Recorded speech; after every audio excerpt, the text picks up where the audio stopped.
I searched for you for years. Annie's voice rang through the vast conference room, cold as a blade freshly drawn from its sheath. Finally, today, I found you. The entire room fell silent. Richard Whitmore, the man seated at the head of the long table, shoved his chair back and stood up so abruptly that the leather chair scraped harshly across the floor. The sharp sound made several people flinch and turn. Every executive in the room looked toward the door. Two security guards standing near the glass wall immediately stepped forward. "What the hell is this?" Richard snapped. "You found me? For what?" He turned sharply toward his staff, his face tense.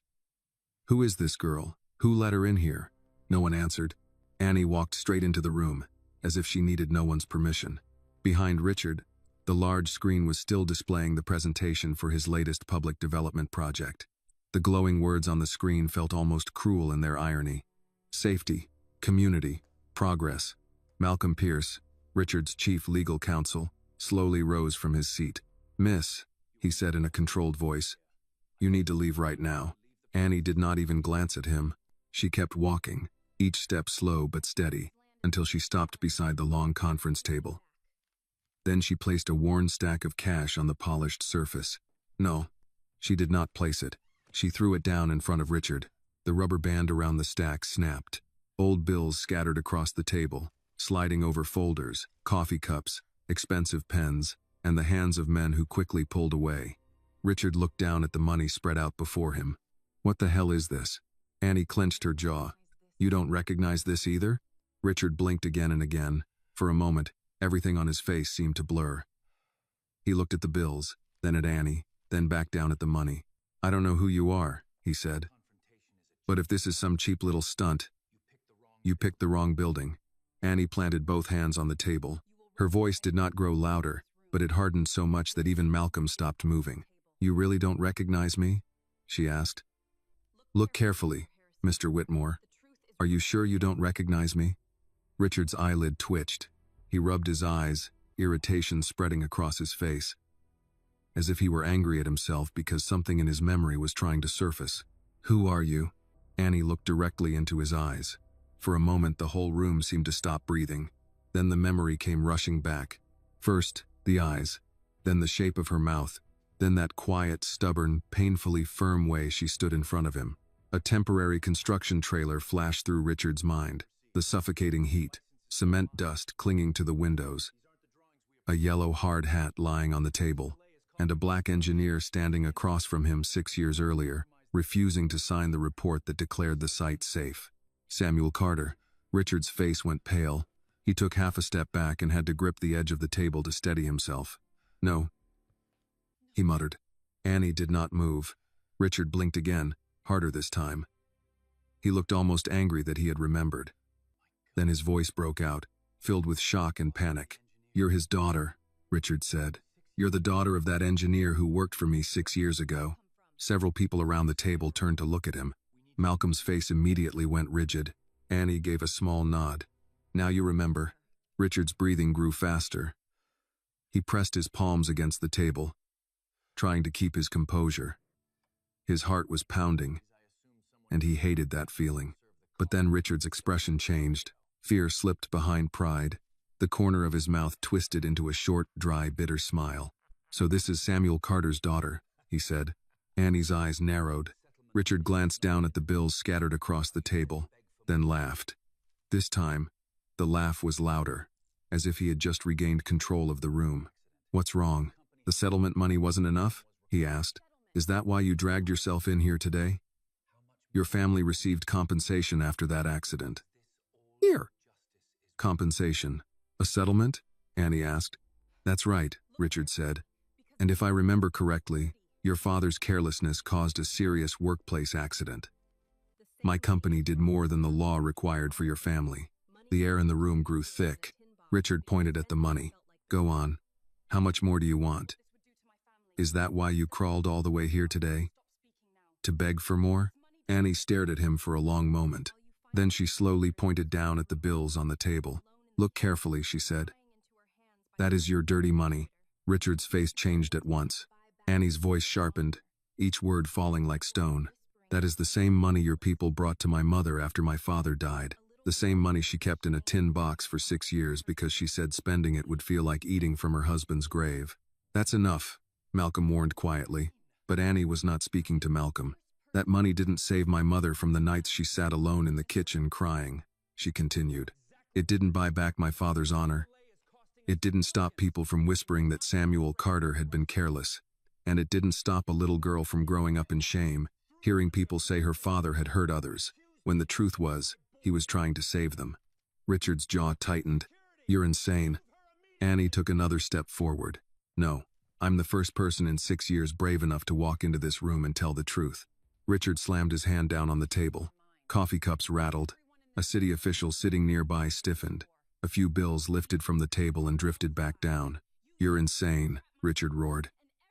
"You barge into my office, throw money on my table, accuse me in front of my board, and expect me to stand here and listen to your little performance?" Annie's eyes never left his face. Richard whipped around toward the door. "Security, get her out of here now." The 2 guards immediately moved forward. Annie did not step back. She lifted her chin and looked Richard straight in the eye. "You used falsified records to corner my father," she said. "You took the report he submitted, reversed the timeline, and made him look reckless. Then, after he died, you used dirty money to silence my family." Richard's face flushed red. He slammed his hand down on the table again, then waved toward the guards. "Enough," he bellowed. "Do not stand in my conference room and smear my reputation. If your father was wrong, then he paid the price for his mistake. The legal record was closed. Years ago." He leaned forward. His voice dropped, colder now. "Do you understand? One phone call. That's all it takes. One phone call. And I can have you arrested for defamation, trespassing, harassment, or whatever charge my attorney thinks fits best. You think you can just walk in here and threaten me?" Annie looked at the men seated around the table. Then she looked back at Richard. "I think you just showed everyone exactly what kind of man my father was up against." Malcolm cut in immediately. "Mr. Whitmore, stop talking." Richard ignored him. His breathing grew heavier. He remained standing there, one hand pressed against the table, the other hovering in the air as if one command from him could make the entire room forget everything it had just heard. Annie reached into the brown envelope she was carrying. Malcolm's eyes locked instantly on her hand. "Don't." Annie pulled out a small USB drive. Richard stared at it. "What is that?" Annie held the USB drive between 2 fingers. "The part of my father's truth that you couldn't bury with him." For the first time, Richard had no words. The 2 security guards froze. Malcolm's face tightened like a drawn wire. The board members stared at the tiny USB drive as if it were not a storage device at all, but a bomb counting down in the middle of the room. Annie turned and walked toward the large screen. And this time, no one moved fast enough to stop her. Richard Whitmore's hand was still resting on the tabletop, but every bit of strength in his body seemed to have drained away. For a few seconds, no one said a word. The USB drive in Annie's hand was so small it almost looked meaningless. And yet, at that moment, every eye in the room was fixed on it. Richard's face had changed. The anger was still there, but beneath it, something else had risen. Something faster, colder, and completely unwanted. He looked at Annie, then swallowed hard. "What do you want?" he asked. His voice had grown much quieter. Annie did not answer right away. She let the question hang in the room, allowing Richard to hear the weakness in his own voice. Malcolm Pierce stood close beside Richard, his eyes locked on the USB drive. "Miss Carter," Malcolm said, trying to gather what little composure he had left, "whatever you think you have in your possession, this is not the way to handle it." Annie turned to look at him. "You had 6 years to handle this." "That is enough," Malcolm said. "No," Annie replied. "Enough was when my father warned you. Enough was when your company took his report, twisted it, buried it, and attached his name to a disaster he had tried to prevent." Richard pressed his lips tightly together. "You keep saying things you cannot prove." Annie looked straight at him. "That's what you've been telling yourself all these years, isn't it? That if the file disappeared, the truth disappeared with it." She walked toward the far end of the table, where several reporters and city communications staff sat in silence. A security guard started to step forward to stop her, but at that moment, a board member, an older woman with silver hair and a calm face, spoke softly. "Wait." Malcolm snapped his head toward her. "Mrs. Caldwell, I strongly advise you to—" "I said wait," she repeated, her eyes still on Annie. Annie plugged the USB drive into the computer. For a moment, the large screen behind Richard went black. Then a folder appeared. Inside were dates, file names, old project codes, scanned documents, and a video file near the bottom of the list. Annie was in no hurry. Every movement she made was slow and careful. That calmness only made Richard look worse. He was breathing through his nose now, so heavily that the man seated beside him could hear it. "Annie," Malcolm said, his voice suddenly softer, but it was already too late. "Think about your mother. Think about how this will affect her." Annie's hand stopped on the keyboard. Slowly, she turned her head to look at him. "My mother has had to live with the consequences of what you did every day since my father died," she said. "Do not ever use her pain to protect yourselves." Then she clicked the file. The screen flickered. At first, the image was slightly blurry, the angle crooked, as if the camera had been set down in a hurry and forgotten. A conference room appeared. Not this room, but an older one, with construction drawings pinned across the walls. The date in the corner of the screen was from 6 years earlier.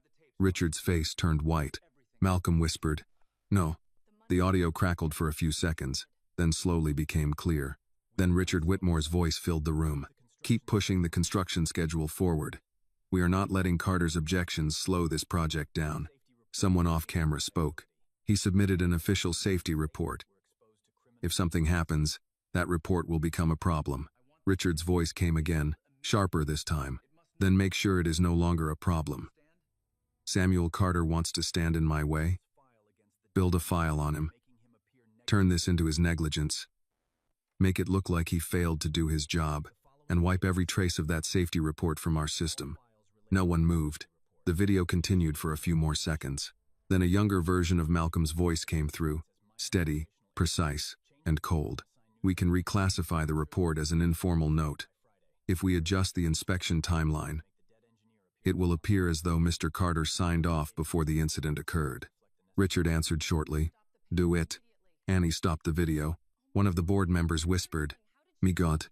The city official, who had been silent since Annie entered, slowly removed his glasses. His face hardened. It was the face of a man who had just realized that staying silent might no longer keep him clean. Richard stared at the screen. His own voice had done what Annie's accusations alone could not. It had stepped out of the past, stood right beside him, and left him nowhere to hide. "That recording has been edited," Malcolm said quickly. "No one in this room should draw conclusions from an unverified tape brought in by someone who entered this building without authorization." Annie clicked again. A scanned document appeared on the screen. It was Samuel Carter's original safety report. His signature was at the bottom. The warnings were clearly marked: risk of overload on the eastern scaffolding, mismatched steel bracing system, recommendation to halt construction immediately. "This is my father's report," Annie said. "The report you all claimed never existed." Another click. A receipt appeared. "And this proves that your project office received it 3 weeks before the collapse." One more click. A second report appeared. It looked almost identical in format to the first, but all the important sections were missing. "This is the version the investigators were given after the accident." She looked at Richard, not Malcolm. "You did not just ignore my father. You erased him." Richard finally spoke, but his voice was hoarse. "You have no idea how much pressure that project was under." Annie's eyes turned cold. The men on that site were the ones working under real pressure. "My father was only trying to keep them alive." "You think business is simple?" Richard snapped, trying to pull his old anger back. "You think a company this size can stop every time one employee panics?" "My father did not panic," Annie said. "He reported danger because there was danger. He questioned every decision that was put in front of him. He was doing his job. He cost us millions of dollars. And you cost him his honor. That silenced him." Annie pointed down at the bills still scattered across the table. "After he broke under what you did to him, after he got sick, after he died while the world still believed he was to blame, you sent this money to my mother. Not an apology. Not the truth. Just dirty money and a piece of paper telling her to stay quiet." Richard's eyes flicked down toward the cash. "My mother kept it in a tin box," Annie continued. She said the money felt cursed. She said every dollar was a reminder that someone had put a price on my father's life and his dignity. If this moment touched your heart, please like this video, leave a comment telling us where you are watching from, and subscribe to the channel for more powerful stories about truth, justice, and the courage to stand up when it matters most. Malcolm stepped closer to the table. This meeting ends here. Attorneys will review the recording. Until then, no one says another word. Mrs. Caldwell turned to him. Were you in that recording, Malcolm? He did not answer. She looked at Richard. And were you? Richard's face twitched, but no words came out. For years, he had trusted distance. Distance from the construction site, distance from the workers, distance from the widow, distance from the little girl who had been too young to defend her father. He had trusted paperwork, lawyers, settlement agreements, and headlines that lasted for 1 week before disappearing. But today, that distance had betrayed him. The little girl from years ago had grown up. The widow had kept the money, and the dead man had left behind a voice. Annie opened the final file on the screen. It was a photograph of Samuel Carter in his work safety gear, standing beside an unfinished steel frame, one hand resting on his hard hat. His face was serious and tired, but his eyes were still full of life. "This is the man you turned into a lie," Annie said. Richard looked at the photograph, and for the first time since Annie had entered the room, he did not turn away because he was angry. He turned away because he could not bear those eyes. Annie closed the brown envelope and stood a little straighter. "I did not come here to ask for more money," she said. "I came because my father told the truth, and you made the world remember him as a careless black man who failed. Today, that ends." Richard slowly sat down, not because he had calmed down, but because his legs no longer had enough strength to hold him up. Annie looked one last time at the money scattered across the table. "Keep your money, Mr. Whitmore," she said. "I brought it back because my family does not want to carry anything that belongs to you anymore." The first thing Richard noticed was that no one was looking at him the way they had looked at him 10 minutes earlier. Before Annie Carter entered the room, every face around the table had belonged to his world. Investors watched him for signals. Board members waited for his judgment. City officials measured their words before handing them to him. Malcolm Pierce handled trouble before it reached the surface. That was how power worked when it was healthy. It moved quietly. It made others adjust. Now the room had stopped adjusting. Samuel Carter's photograph remained on the screen behind him. Not as evidence anymore, not only that, as presence. The man Richard had renamed, reduced, and pushed into an old file had returned with a face, a voice, and a daughter who had brought his name back into the building. Mrs. Caldwell was the first to speak. "Richard," she said, not loudly, "is that recording authentic?" Malcolm answered before Richard could. "No one should respond to that. This is an unlawful intrusion, and we are dealing with stolen corporate material." Annie turned to him. "You keep calling it stolen because you can't call it false." Malcolm's eyes hardened. "You have no idea what you've done." "I know exactly what I've done." "No," he said, stepping closer. "You have exposed yourself to civil and criminal liability. You entered private property, disrupted a board meeting, broadcast confidential materials, and made public accusations without legal verification." Annie gave a small nod toward the screen. "Then verify them." The room went still again. Richard's hand closed around the armrest of his chair. He wanted Malcolm to stop speaking, but he also needed him to continue. That had always been Malcolm's purpose, to place words between Richard and consequence. Still, the more Malcolm talked, the worse the room felt. One of the investors, a retired banker named Harold Finch, pushed his chair back slightly. Harold had known Richard for 20 years, had attended his Christmas dinners, had stood beside him at ribbon cuttings, had once told a reporter that Richard Whitmore built with a sense of moral architecture. Now he looked at the money on the table and said, "Were we given that report 6 years ago?" Malcolm turned. "Harold, this is not the appropriate," I asked Richard. All eyes shifted. Richard hated them for it. That was his first honest feeling. Not shame, not regret. Hatred for the sudden expectation that he answer like an ordinary man. He looked at Annie instead. "Who helped you?" She did not answer. "You didn't get all this by yourself," he said. "Someone gave you access." Annie's face did not change. "My father gave me enough to start." "Your father is dead, and still more honest than anyone in this room who knew." A sharp breath came from somewhere near the wall. It might have been one of the assistants. It might have been a young project manager who had been taking notes until the recording played. Richard did not look. Malcolm moved toward Annie again. "Hand over the drive." "No." "Miss Carter." "No," she repeated, and this time her voice carried more weight than volume. "You don't get to take the evidence into another room and make it disappear the way you did with my father's report." Malcolm's jaw tightened. "Security." The guards hesitated. One of them, a broad man in a dark suit, looked at Richard. Richard lifted his hand, then stopped. The phone in Annie's other hand was still recording, and he had no idea how many people were watching or how much had already been saved. The old rules were not working. Every instinct told him to end the scene, but every possible ending seemed to create another scene outside the room. Mrs. Caldwell stood. "No one touches her." Malcolm turned on her. "You are exposing this company to catastrophic risk." She looked at him with the tired patience of someone who had raised children and buried a husband, and knew the difference between risk and rot. "If that recording is real, the catastrophe happened 6 years ago. We are only late in admitting it." Harold Finch looked down at the printed agenda in front of him, then closed it. "I want outside counsel." "We have counsel," Malcolm said. "No," Harold replied. "We have you." The sentence landed harder than he intended. Malcolm's face lost its polish. Richard finally spoke. "Everyone calm down." Annie looked at him. "That's what you said then too, isn't it? When my father warned you, calm down. Keep moving. Don't let one man slow the project." Richard stood again, slower this time. "You don't know what that project meant." "I know what it cost. You know your family's side." "My family's side?" Annie repeated. She almost smiled, but there was no humor in it. "My family got buried under your side." Richard pointed toward the screen. "That building was tied to hundreds of jobs, city contracts, financing deadlines, community commitments. You think a pause was simple? My father asked for an inspection. He wanted to shut down a major project. He wanted men to go home alive. They did go home alive."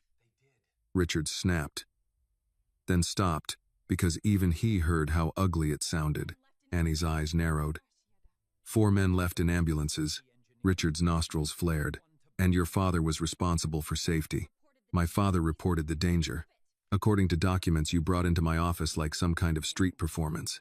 "According to your voice," Annie said. Silence returned. Richard looked at the screen again. Samuel's photograph remained. He remembered the man now more clearly than he wanted to. Samuel had not been loud. That was what bothered him. He had not shouted or threatened or tried to embarrass Richard in front of donors. He had simply refused to sign. At the time, Richard had taken that refusal as arrogance. A black engineer from the payroll looking him in the eye and saying no in a room where men with more expensive degrees had learned to say yes. Richard did not like where that thought led, so he pushed it away. Malcolm leaned close and spoke under his breath. "We need to clear the room." Annie heard enough. "That's what you do, isn't it? Clear rooms, close files, move people out of the way."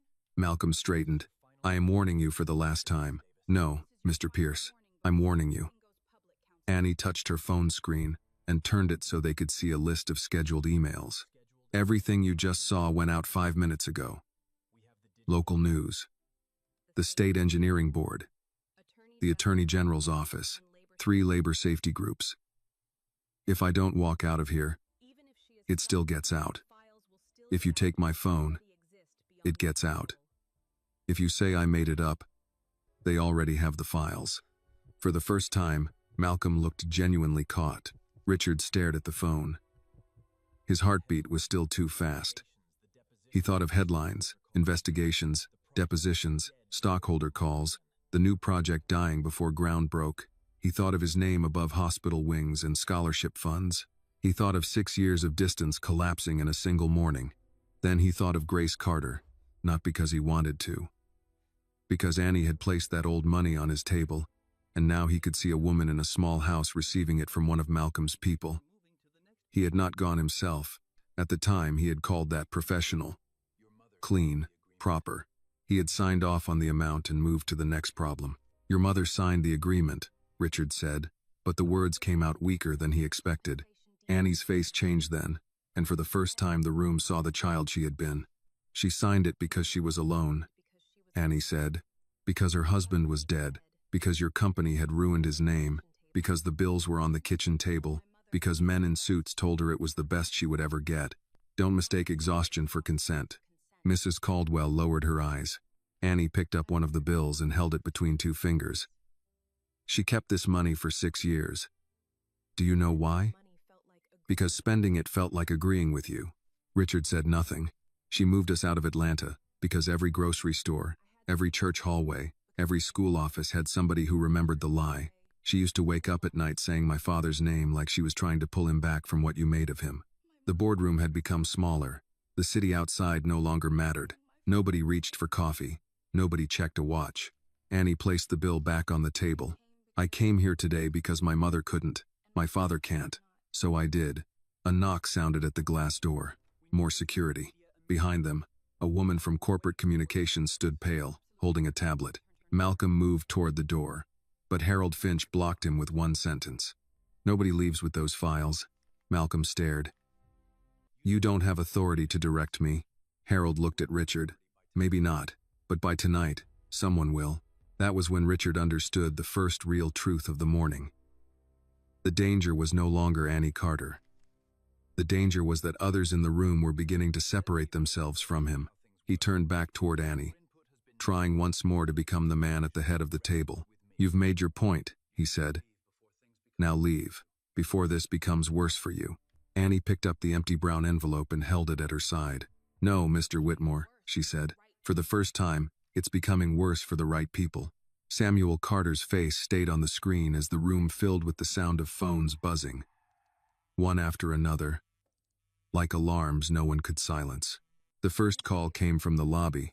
A receptionist on the ground floor told corporate communications that 2 reporters were asking whether Whitmore Development had a statement about a live video involving Samuel Carter. 30 seconds later, a producer from a local news station called the main office. Then came a message from the State Engineering Board, short and formal, requesting confirmation that the files circulating online were connected to the Whitmore Civic Tower investigation. By the time the 5th phone began vibrating on the conference table, nobody was pretending this could still be contained. Richard stood with one hand on the back of his chair, staring at the screen where Samuel Carter's photograph remained. He wanted someone to turn it off. He wanted Malcolm to take charge. He wanted the room to return to the clean order it had held before Annie opened the door. But every second that passed made him feel less like the owner of the building and more like a man trapped inside it. Malcolm finally reached for the media control panel. Turn that screen off. No, Mrs. Caldwell said. Malcolm turned slowly. This is not a vote. It is now, Harold Finch said. Richard looked at Harold. Don't start performing for the room. Harold's face flushed. But he did not back down. I'm not performing. I'm asking whether we all just watched evidence of a crime. Malcolm stepped toward him. Careful, that word is getting tired, Annie said. Malcolm looked at her as if he wanted to say something cruel, something final, but the phones kept buzzing. The sound was small, almost ridiculous, yet it carried the panic of the world outside pushing its way in. The communications director, Paula Grant, appeared at the glass door with 2 security officers behind her. She was usually composed, the kind of woman who could turn a lawsuit into 3 neutral sentences and a charitable donation. Now her tablet was clutched against her chest. Richard, she said, her voice thin. We need you in the crisis room. Richard seized the phrase like a rope. Crisis room. That sounded like structure. That sounded like professionals. Fine, Malcolm, with me. Annie moved before they could. She stepped between Richard and the door. Not close enough to touch him, but close enough to make him stop. You don't get to walk out first, she said. Richard stared at her. Move. No. Security shifted. Malcolm lifted a hand, stopping them before another bad image could be captured. He had finally learned to fear the phone in Annie's hand. Richard lowered his voice. You have no idea how much trouble you are in. Annie looked at the bills still lying across the table. You said that to my father too, didn't you? His face tightened. You thought fear would teach him where he belonged, she said. When it didn't, you built a lie big enough to bury him. Richard leaned closer. I did not kill your father. No, Annie said. You left that part to shame. The room went quiet enough for the words to settle. Paula swallowed and glanced at Malcolm. The video is already on 3 platforms. Channel 8 is running a clip. They're asking if the voice is yours, Richard. Malcolm said, no one confirms anything. Harold looked at Paula. Has the full file gone out? Paula hesitated. Answer him, Mrs. Caldwell said. Paula's eyes flicked toward Richard, then down to her tablet. It appears multiple files were sent to outside organizations, not just the video. Documents, too. Annie said nothing. She had already told them. Richard finally looked at her with something beyond anger. Who helped you do this? People who got tired of being afraid. Names. You don't get more names to ruin. Malcolm's tone sharpened. If you are referring to former employees, anyone who participated in theft of corporate material will be prosecuted. A voice came from the doorway. Then you'll have to prosecute me too. Everyone turned. An older woman stood behind Paula, one hand resting on a cane, the other gripping the strap of a worn leather purse. Her gray hair was pinned back, her coat damp from rain. She looked small beside the security men, but Annie's face changed when she saw her. Evelyn, Annie said softly. Evelyn Moore stepped into the room. Her eyes moved to Samuel's photograph on the screen, and for a moment the years seemed to press down on her. She had known that face, in paperwork first, then in guilt. Seeing it enlarged in the room where men had once decided his fate made her grip the cane harder. Malcolm went pale with recognition. You have no business being here. Evelyn gave a tired laugh. That's what I told myself 6 years ago. It didn't age well. Richard frowned. Who is this? Evelyn Moore, Annie said. She worked for Mr. Pierce when my father's file was changed. Malcolm snapped. She was a clerical employee with no authority and no full understanding of privileged legal matters. Evelyn looked at him. I understood enough to know when you told me to relabel Samuel Carter's safety report as informal correspondence. I understood enough when you asked me to remove the receipt log from the investigation packet. I understood enough when you said, no one will believe him over Richard. Malcolm's face went hard. You are lying. Evelyn reached into her purse and pulled out a folded sheet of paper. Her hand shook, but her voice did not. I wrote down what I was told the day I was told to do it. I kept copies because cowardice doesn't always kill your conscience. Sometimes it just makes it quiet for a while. She placed the paper on the table. No one touched it. Annie looked at Evelyn with a mixture of gratitude and old anger. You should have come sooner. I know, Evelyn said. Those 2 words held more weight than an apology. Annie accepted them only as truth, not as forgiveness. Richard stared between Evelyn and Malcolm. For the first time that morning, doubt turned inward, not toward the recording, toward the people who had kept him safe, or told him they had. Malcolm, he said slowly, what exactly did you do? Malcolm's eyes cut toward him. I protected the company. That wasn't my question. It's the only answer that matters. Mrs. Caldwell stood straighter. No, it isn't. The door opened again before Malcolm could respond. A younger assistant entered, breathless. Mr. Whitmore, there are reporters outside the building. More are on the way. The board office line is flooded. Someone from the governor's staff called. Richard closed his eyes for half a second. Annie watched him carefully. She had imagined this moment for years, but imagination had always made it cleaner. In her mind, Richard shouted, then confessed, then collapsed under the weight of what he had done. Real life was uglier. Men like him did not fall all at once. They reached for handles. They blamed advisors. They renamed choices. They survived by making guilt divisible. Richard opened his eyes and looked at her. You wanted a spectacle. You got one. No, Annie said. I wanted my father's name back. The spectacle is what happens when powerful men hide the truth too long. Paula's tablet chimed again. She read the message and went still. What? Richard demanded. She looked up. The families of 2 injured workers from the Civic Tower accident are speaking to reporters. One of them says Samuel Carter warned the crew before the collapse. Richard's throat moved. The room shifted around him. The story was no longer Annie's alone. Other voices were rising now. Voices he had never bothered to remember because the settlement checks had cleared and the legal record had closed. Evelyn looked at Annie. Your father wasn't alone, honey. They just made him look that way. Annie's eyes stung, but she would not cry in that room. Not yet. Malcolm grabbed his briefcase. This meeting is adjourned. Anything further will go through counsel. Harold stepped in front of him. You're not leaving with any device, file, or paper from this room. Malcolm smiled coldly. You're making a mistake. Harold looked at Samuel's face on the screen. I think I made it 6 years ago. Outside, through the glass walls, a news helicopter moved across the gray Atlanta sky, small at first, then closer. Richard heard it before he saw it, a low, circling sound. Annie heard it too. For 6 years, silence had belonged to Richard Whitmore. Now noise did. Phones, reporters, witnesses, old files, old guilt, all of it rising. She picked up the stack of scattered bills, gathered them into both hands, and placed them back in the center of the table.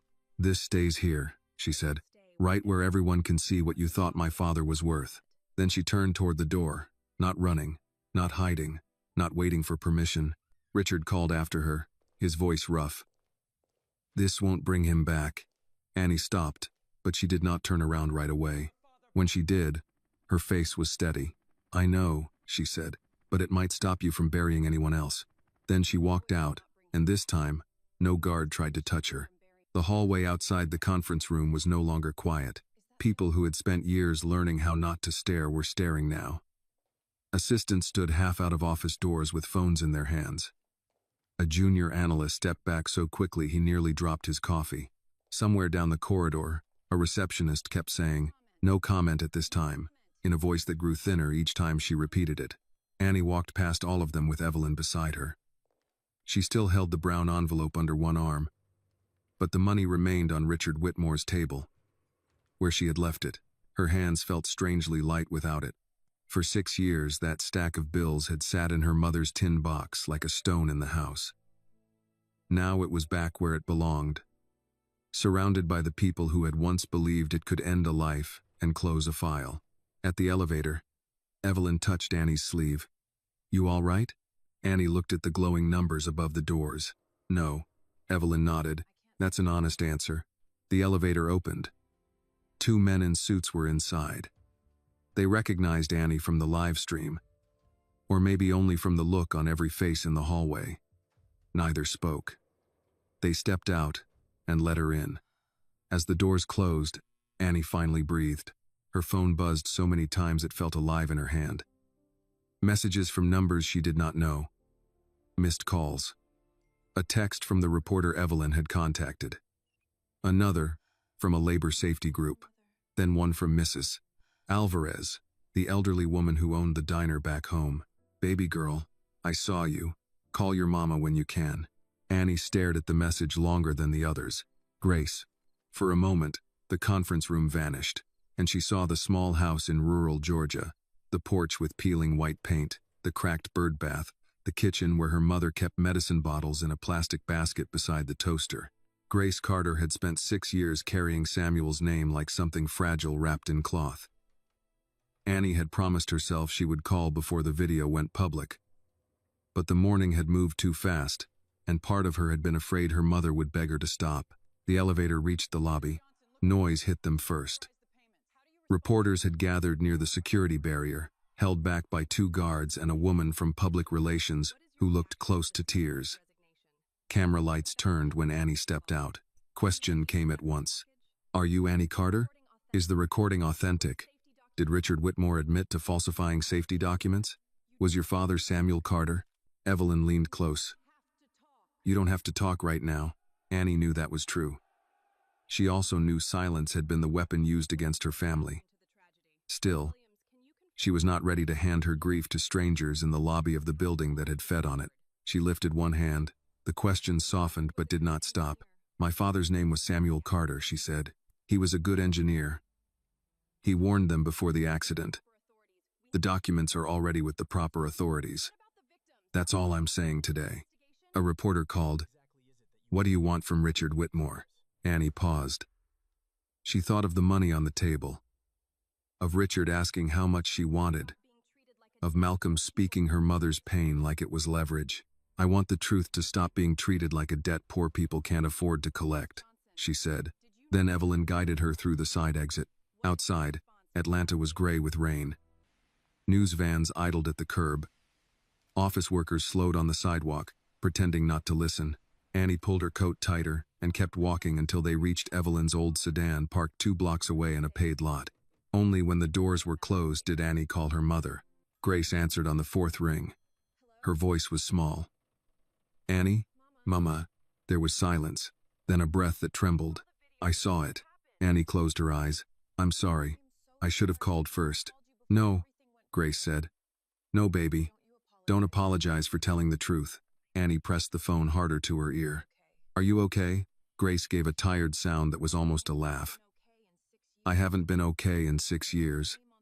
But I heard your daddy's name on the news without them calling him careless. That's something."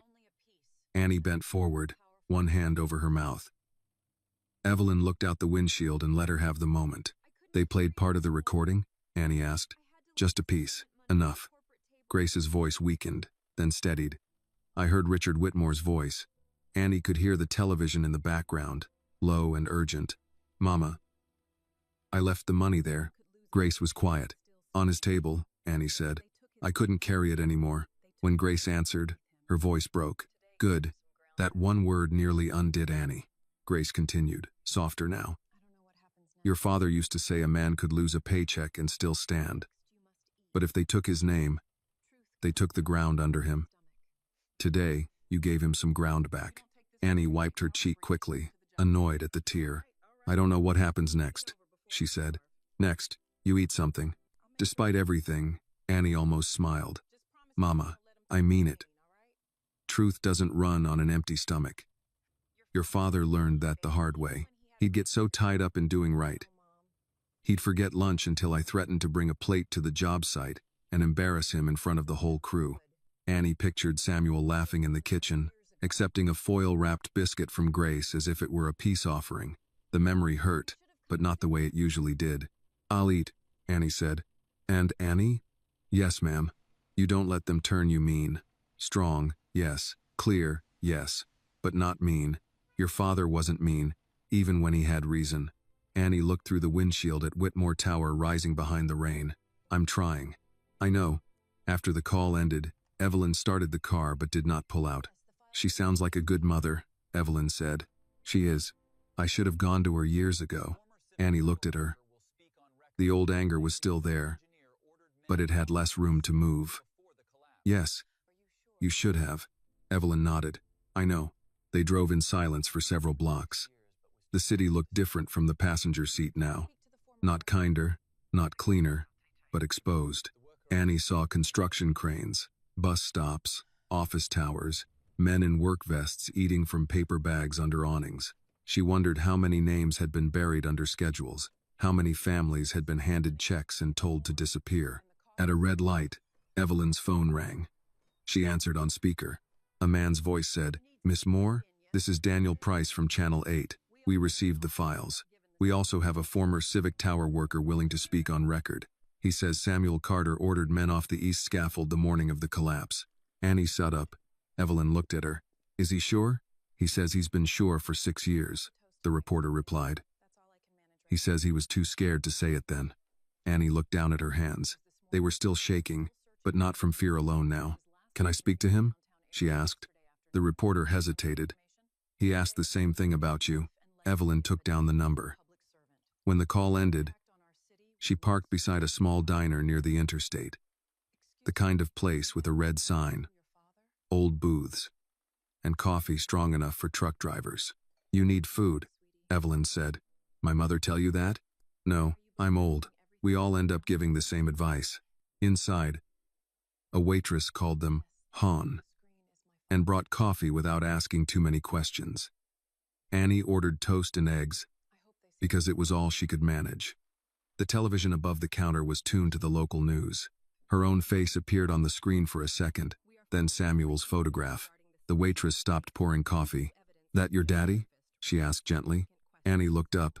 For years, that question had come with suspicion, pity, or gossip. This time it came with respect. "Yes," Annie said. "That's my father." The waitress nodded once. Then I hope they say his name right. Annie looked at the screen, where the caption now read, "New evidence raises questions in Civic Tower case." She picked up her fork, but her throat tightened before she could eat. Evelyn pushed the plate a little closer. One bite. Annie obeyed. Outside, rain slid down the window. Inside, Samuel Carter's name moved across the bottom of the television screen, no longer buried in an old report, no longer trapped in a tin box with dirty money. For the first time since she was a child, Annie heard the world begin to say her father's name differently. The man who had been too scared to speak for 6 years was named Calvin Brooks. He called Annie that afternoon while she and Evelyn were still sitting in the diner, the remains of eggs cooling on Annie's plate, and Samuel Carter's photograph still showing every few minutes on the television above the counter. Annie almost did not answer. The number was unfamiliar, and after that morning, every unknown call felt like another door opening to a room she was not ready to enter. Evelyn saw her hesitation and gave a small nod. Annie picked up. "This is Annie." For a moment, there was only breathing on the other end. "My name is Calvin Brooks," the man said. His voice was rough, older than Annie expected. "I worked the east scaffold at Civic Tower." Annie sat straighter. Calvin continued before she could ask anything. "Your father told us not to go up that morning." He stood there with his hands out, blocking the access stairs, saying the section hadn't been cleared. "I remember because some of us laughed, not at him. Just, nervous. Men laugh when they don't want to admit they're scared." Annie closed her eyes and listened. "He told Brett Harlan the supports were wrong. Brett told him the order came from above. Your father said, then above can come down here and put their own sons on that scaffold." Evelyn looked at Annie across the table. Neither of them spoke. Calvin's breath shook. "I should have said that years ago." "Why didn't you?" Annie asked. She tried to keep her voice even, but it came out sharper than she meant. "I had 2 kids, a mortgage, a wife with diabetes. Whitmore paid our medical bills after the fall, then made it clear there'd be nothing else if we caused trouble. A lawyer came to my hospital room before I could even walk right. He said Mr. Carter had missed the inspection. Said the company was prepared to help families who cooperated." Calvin paused. "I cooperated." Annie stared at the fork beside her plate. "I hated myself for it," he said. "That didn't help my father." "No, ma'am, it didn't." The way he said ma'am nearly broke something in her. He was a grown man, old enough to be her uncle, maybe older, and he was giving her the respect her father had been denied. Calvin cleared his throat. "I don't expect forgiveness. I'm calling because Channel 8 asked if I'd go on camera. I said yes, but I wanted to tell you first." Annie looked up at the television. A reporter was standing outside Whitmore Tower now, rain on her coat, speaking into a microphone. "Tell the truth," Annie said. "That's all. I can do that." "No," Annie said softly. "You could always do that. Today you're choosing to." The line went quiet. When Calvin answered, his voice was lower. "You sound like him." Annie ended the call before she cried. Evelyn did not reach for her hand. She had learned Annie did not need every emotion touched. She only said, "That matters." Annie nodded. "It matters late. Most justice does." Annie looked at her then. Evelyn stirred her coffee, though there was nothing left to mix. "Justice is not always fair, Annie. Sometimes it only arrives after everything it should have saved is already gone." The words stayed with Annie as they drove back toward Evelyn's house. The rain had thinned to a mist, leaving the streets slick and gray. Atlanta moved around them like nothing had happened. Buses hissed at corners. Construction workers walked in small groups under plastic ponchos. A man sold umbrellas outside a train station. Life did not stop when a truth came out. That was one of the cruel things about truth. It could shake a family to its bones while the rest of the city still needed lunch. At Evelyn's house, Annie finally saw the scale of what had begun. Evelyn's dining table had been turned into a command center. Copies of files were stacked beside a laptop.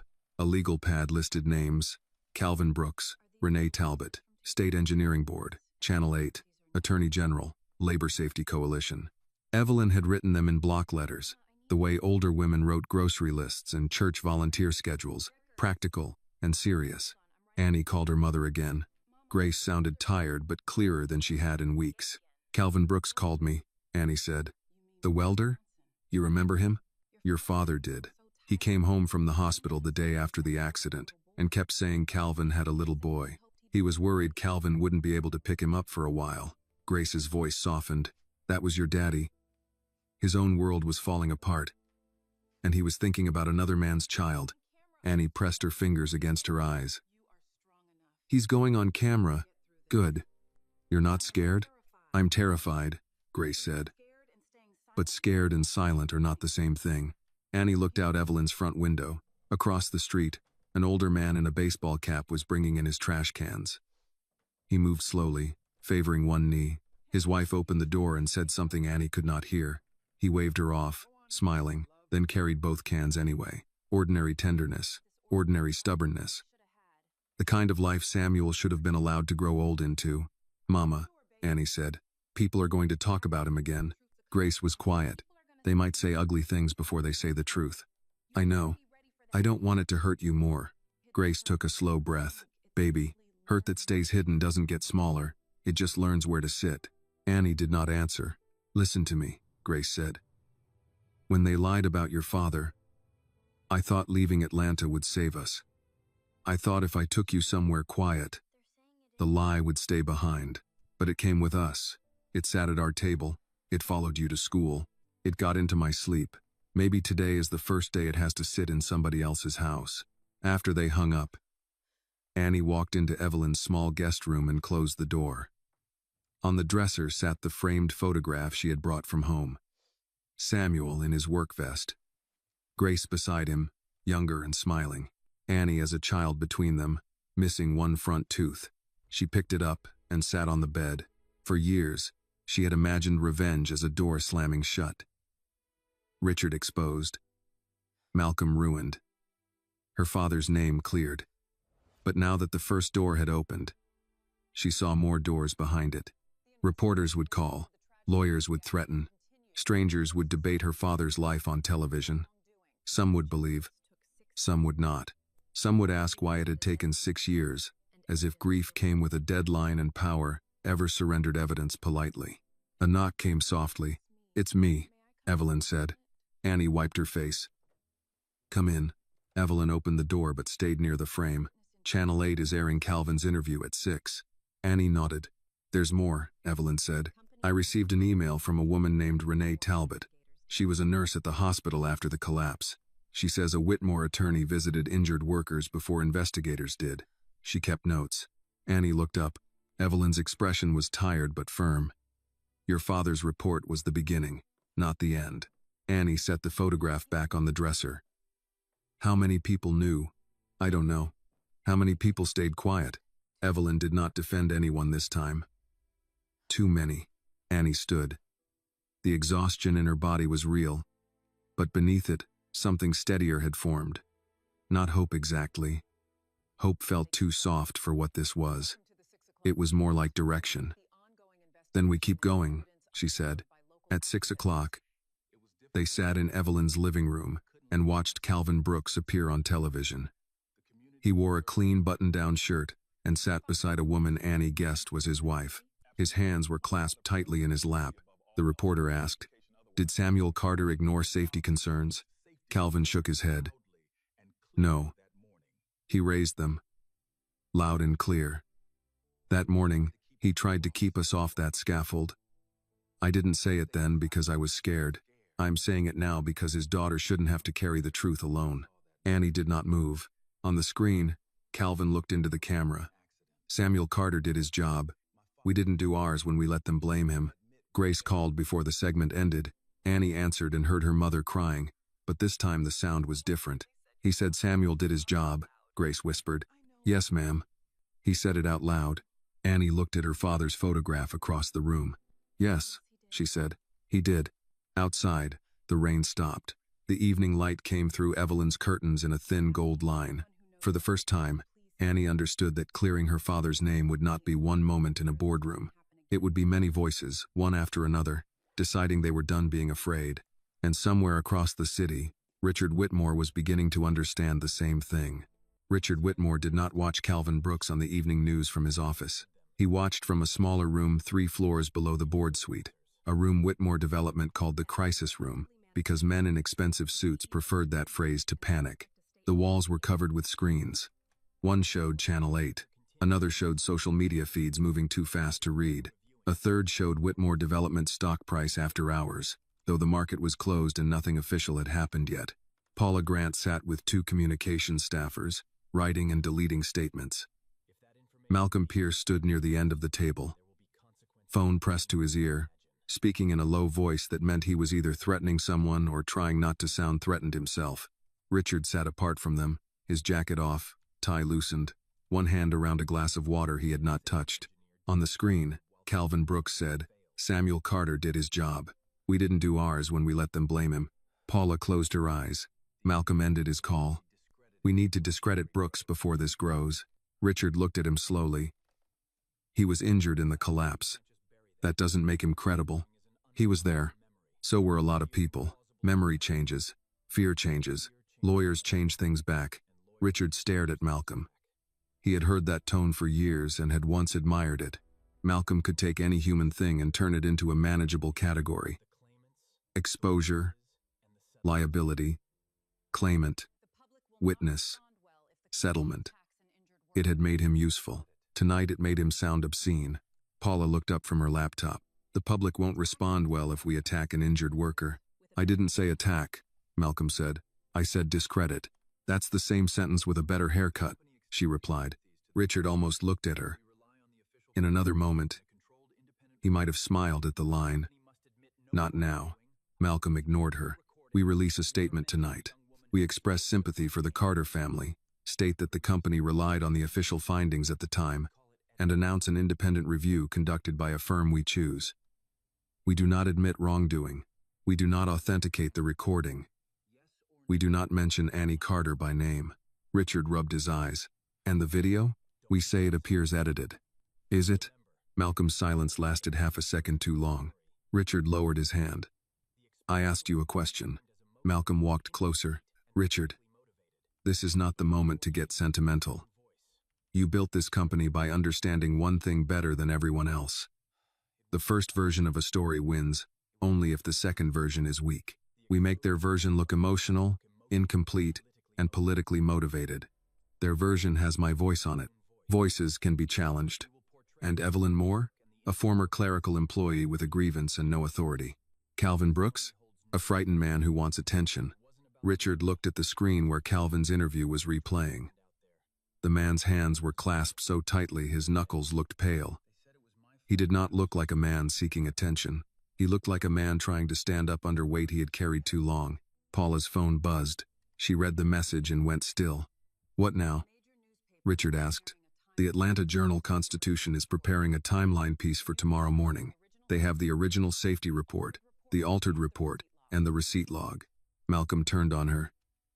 "Who confirmed that?" "They asked us for comment. That's confirmation enough." Another staffer said. "The governor's office wants distance. They're canceling tomorrow's photo op." Richard let out a short breath. The new project, the one that had been on the screen when Annie walked in, was already becoming contaminated. He could feel people stepping away from him without leaving the room. "Get me Mrs. Caldwell," he said. Paula hesitated. "She left the building." "Then call her." "She's not taking calls from us." "From us, not from me." Richard heard the difference. Malcolm placed both hands on the table. "We do not chase board members tonight. We contain the legal perimeter." Richard looked up. "You keep saying we? Because we are in this together." "No," Richard said. "That's what I'm trying to understand." The room quieted. Malcolm's face changed by a fraction. "Be careful." Richard laughed once without humor. "There's that word again." Paula's younger assistant, a woman named Dana, spoke from the far side of the table. "Sir, there's something else. Annie Carter's live stream has been clipped and shared by several labor unions. The phrase dirty money is trending locally." Malcolm muttered. "Of course it is." Dana continued. "People are posting photos of settlement checks from old job site accidents. Not just ours. It's becoming bigger." Richard looked at the screens. Annie's face appeared in one clip. Steady and unforgiving. Then Samuel's photograph. Then the bills on the table. The money bothered him more than he wanted to admit. Not the amount. The image. Cash scattered across the boardroom like evidence of a crime too simple for lawyers to complicate. His private phone rang. He looked at the screen and almost ignored it. Then he saw the name. Claire. His ex-wife rarely called. She preferred texts about their son, holiday schedules, charity obligations. He stepped into the narrow hallway outside the crisis room and answered. Claire. I saw it, she said. He leaned against the wall. Everyone saw it. Is it true? He closed his eyes. It's complicated. No, Richard. Complicated is when people disagree over dinner plans. Is it true? He said nothing. Claire's voice softened, which somehow made it worse. I remember that year. You came home every night angry. You kept saying one man was holding up the tower. Richard opened his eyes. You said he didn't understand scale, she continued. You said he was making a career out of being difficult. I was under pressure. You were always under pressure. That was your favorite excuse. He looked through the glass wall into the crisis room. Malcolm was speaking again. Paula was typing. People were building a defense around him in real time, the way they had always done. Claire said, Our son just texted me from college. He asked if his father ruined a man's life. Richard felt the words land in his chest. What did you tell him? He asked. I told him to ask you. The call ended. Richard stood in the hallway for a long moment. On the wall across from him hung a framed photograph from the Civic Tower groundbreaking. He was in the center, smiling with a gold shovel. The mayor stood to his left. Behind them were workers in hard hats. Samuel Carter was not in the photo. Richard did not know if that was chance or design. Tonight, everything felt like design. When he returned to the room, Malcolm was dictating a statement. Whitmore Development categorically denies any intentional falsification of records. Stop, Richard said. Malcolm lowered the phone. Excuse me? Don't release that. Paula froze over her keyboard. Malcolm stared at him. If we don't respond, they own the night. Richard looked at the screens again. They already do. That is fear talking. No, Richard said. That might be the first accurate thing I've said today. Malcolm stepped close enough that the others could pretend not to listen. Richard, if you admit anything, you are finished. Personally, professionally, civil exposure, criminal exposure, shareholder suits, state investigations. You think Annie Carter wants truth? She wants blood. Richard thought of Annie standing across from him, pointing at the money. He thought of her saying her mother kept it in a tin box because spending it felt like agreeing with him. No, he said quietly. She wanted me to remember her father. Malcolm's expression hardened. Then remember him in private. Publicly, we fight. Before Richard could answer, Dana spoke again, her voice small. Channel 8 just announced a special segment tomorrow. They found a nurse from the hospital after the collapse. Renee Talbot. She says a Whitmore attorney visited injured workers before investigators took full statements. Malcolm turned sharply. That woman signed a confidentiality agreement. Paula looked at him. You know her? The room went silent. Malcolm realized his mistake at the same moment Richard did. Richard's voice dropped. Why would a hospital nurse sign a confidentiality agreement with us? Malcolm did not answer. Richard stepped toward him. What did you do after the collapse? I protected the company, Malcolm said again. No, I want details. You don't want details. The sentence stripped the room of its last illusion. Richard looked at Paula. No statement tonight. Malcolm snapped. Richard, no statement. Preserve all files. No deletions. No calls to witnesses. No contact with Annie Carter, her mother, Evelyn Moore, Calvin Brooks, or this nurse. You're giving orders that will damage us. Richard looked at him. For 6 years I gave orders that protected me. Maybe damage is overdue. Malcolm picked up his briefcase. Then I need my own counsel. Richard almost asked why. He did not have to. Malcolm left the room without another word. No one stopped him. That too said something. Paula closed her laptop halfway. What do you want me to tell the press? Richard looked at the Civic Tower photograph on the screen. Then at Samuel Carter's face in another window beside it. Tell them, he said slowly, that Whitmore Development will not dispute the existence of the original safety report tonight. Paula's eyes widened. That's close to an admission. Richard nodded. His voice sounded strange to him, older. I know. Across town. Annie Carter was sitting in Evelyn Moore's living room, unaware that the first wall inside Whitmore had cracked. But cracks, once opened, do not ask permission to spread. Annie did not sleep that night. Evelyn gave her the guest room, a clean towel, and a quilt that smelled faintly of lavender detergent, but the bed felt too soft and the house too quiet. Every time Annie closed her eyes, she heard Richard's voice from the recording. Make it look like his failure, not mine. Then she heard Calvin Brooks on the news. Samuel Carter did his job. Then her mother, tired but steady, scared and silent, are not the same thing. At 2:13 inches the morning, Annie sat up and checked her phone again. There were hundreds of messages now. Some were kind. Some were ugly. Strangers called her brave. Other strangers called her a liar, a thief, a girl looking for money. A few used words she had heard whispered in school hallways after her father died, words meant to remind her that some people did not need facts before deciding who deserved blame. She set the phone face down. From the hallway came the slow sound of Evelyn moving through the house. A cabinet opened. A spoon touched ceramic. Annie stepped out and found her in the kitchen making tea under the small yellow light above the stove. You too? Evelyn asked. Annie leaned against the counter. I don't think my body knows how to stop. That happens after you spend years holding your breath. Evelyn poured hot water into 2 mugs. The kitchen was old, with flowered curtains and a clock shaped like a rooster. It reminded Annie of homes she had known growing up. Homes where older women kept butter dishes on the counter, church bulletins on the fridge, and emergency cash folded into coffee tins. Evelyn set a mug in front of her. Honey? No, Evelyn almost smiled. Your mother raised you Southern. My mother raised me tired.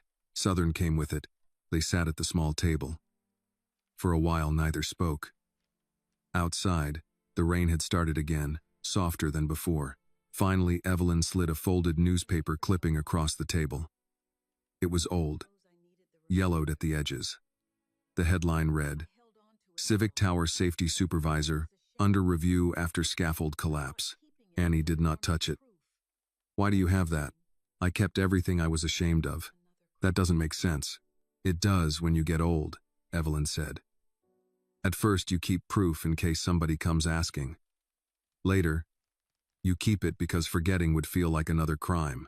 Annie read the article.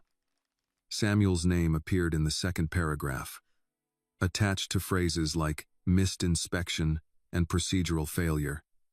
No mention of his warning. No mention of altered bracing.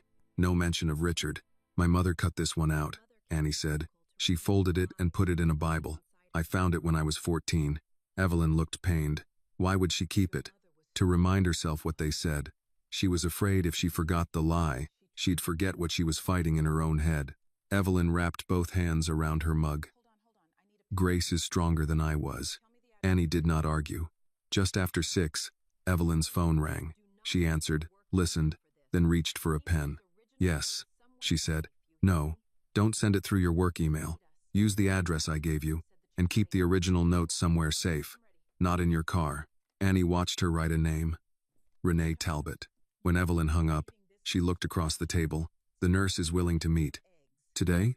In 2 hours. A church basement in Decatur. She doesn't trust offices. Annie stood. Let's go. Eat first. I'm not hungry. You don't have to be hungry to need food. That sounded so much like Grace that Annie sat back down. Evelyn made toast and scrambled eggs.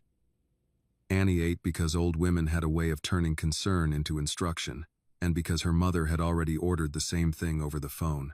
By 8, they were driving through wet streets toward Decatur, past school buses, gas stations, and strip malls just opening for the day.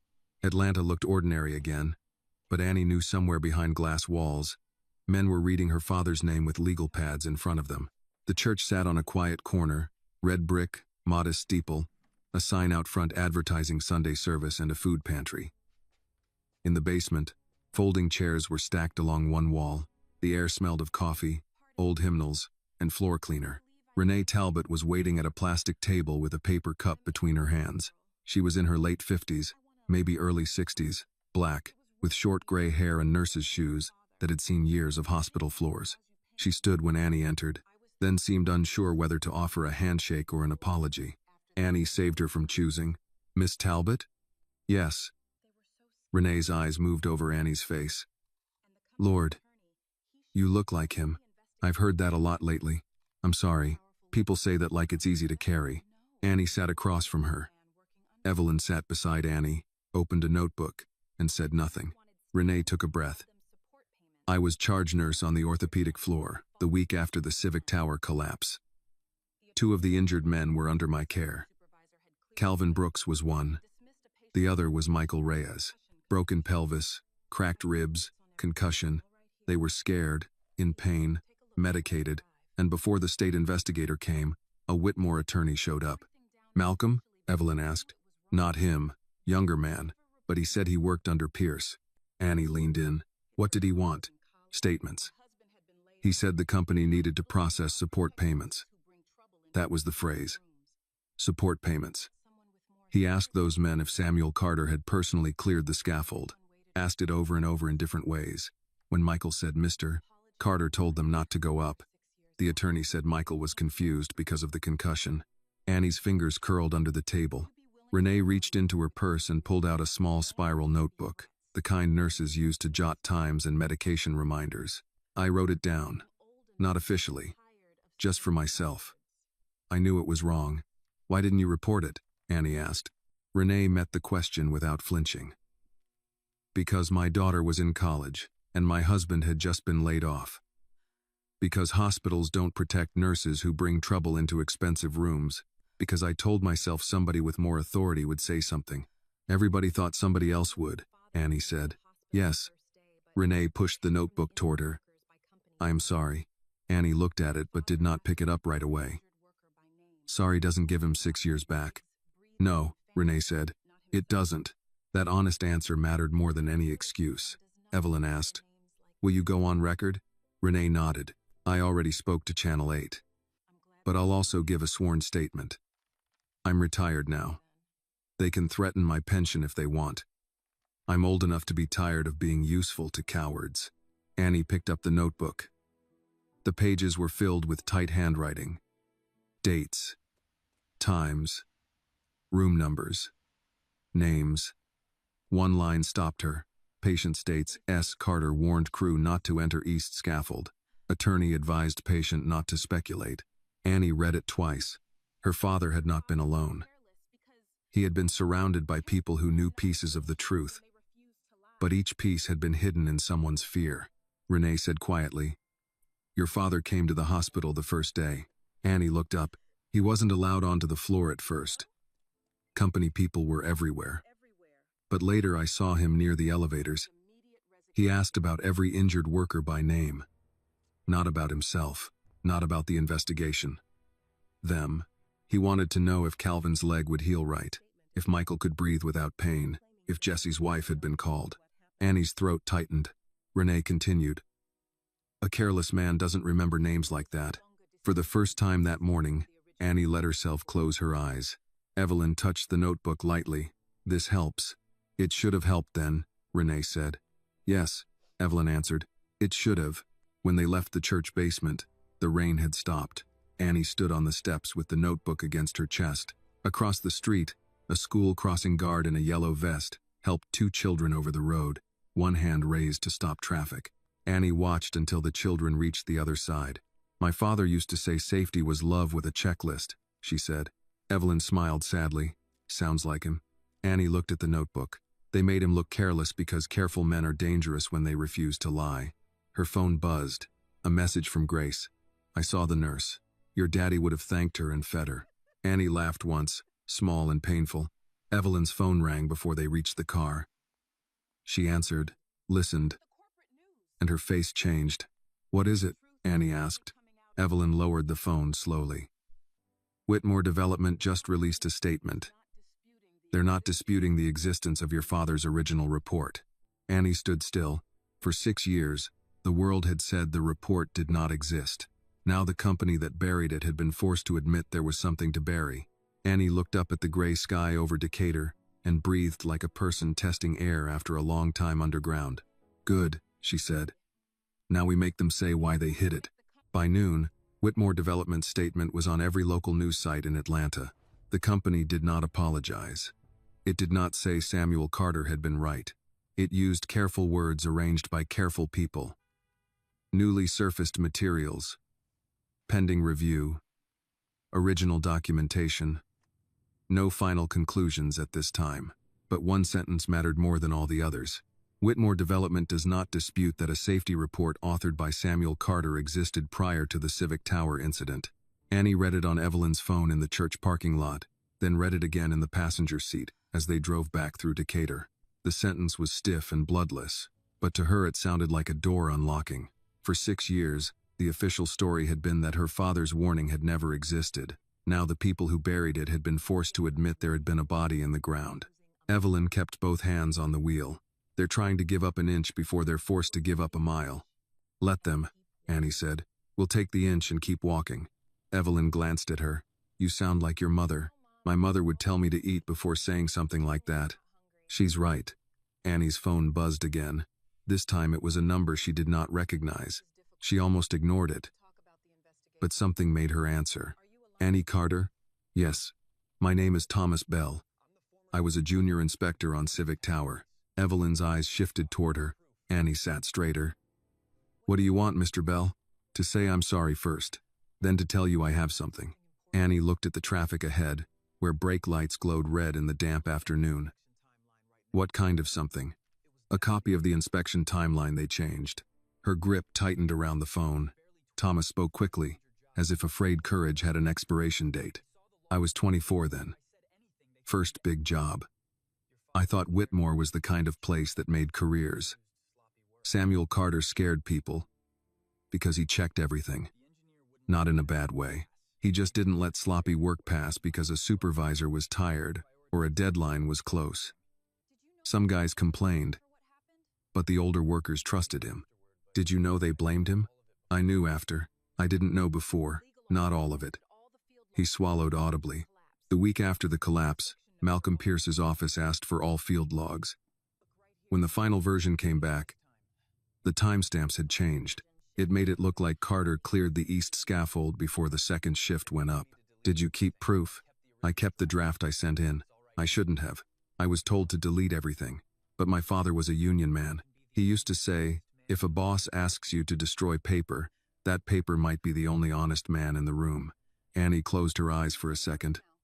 "Can you send it?" "I already sent it to the email Miss Moore gave the nurse. Renee Talbot passed it to me. I didn't know if I should call." "You should have called 6 years ago." "I know," Thomas said. "No defense. No excuse. I was scared." Annie let the silence sit between them. She was beginning to understand that fear had been the second building Richard built, and too many people had lived inside it. "Will you go on record?" she asked. "I need to talk to my wife." "That's fair. She told me to call you." Despite herself, Annie smiled faintly. "Then listen to your wife." Thomas gave a strained laugh. "That's what my father would have said too." When the call ended, Evelyn pulled into the parking lot of a small copy shop and parked. "We need printed sets," she said. "Digital is good. Paper still makes older men nervous." Inside the shop, a young clerk with earbuds helped them print 3 full packets. Samuel's original report, the altered report, Renee's notes, Calvin's statement, the receipt log, and now Thomas Bell's inspection timeline. Annie watched page after page slide from the printer. She had spent years with scraps, one old article, one damaged USB, one name written on paper. Now the truth had weight. It could be stacked. It could be handed across a table. It could make a man sweat. The clerk glanced at the top page and then at Annie. Recognition crossed his face. "You're the girl from the Whitmore video." Annie tensed. He lowered his voice. "My uncle worked construction all his life. Fell off a job in Savannah. Company Sestransley unclipped his own harness.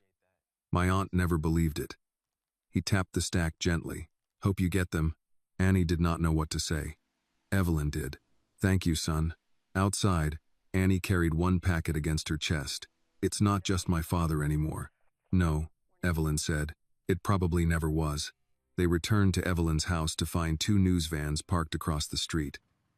Evelyn drove past without slowing, turned the corner, and pulled into the garage from the alley. Back door, she said. We're not feeding them your face every hour. Inside, the answering machine blinked with messages. Evelyn ignored it. Annie called Grace, but there was no answer. She called again. Nothing. Her stomach dropped. Mama always answers, she said. Evelyn took her keys back off the hook. Hospital? Annie nodded, already moving.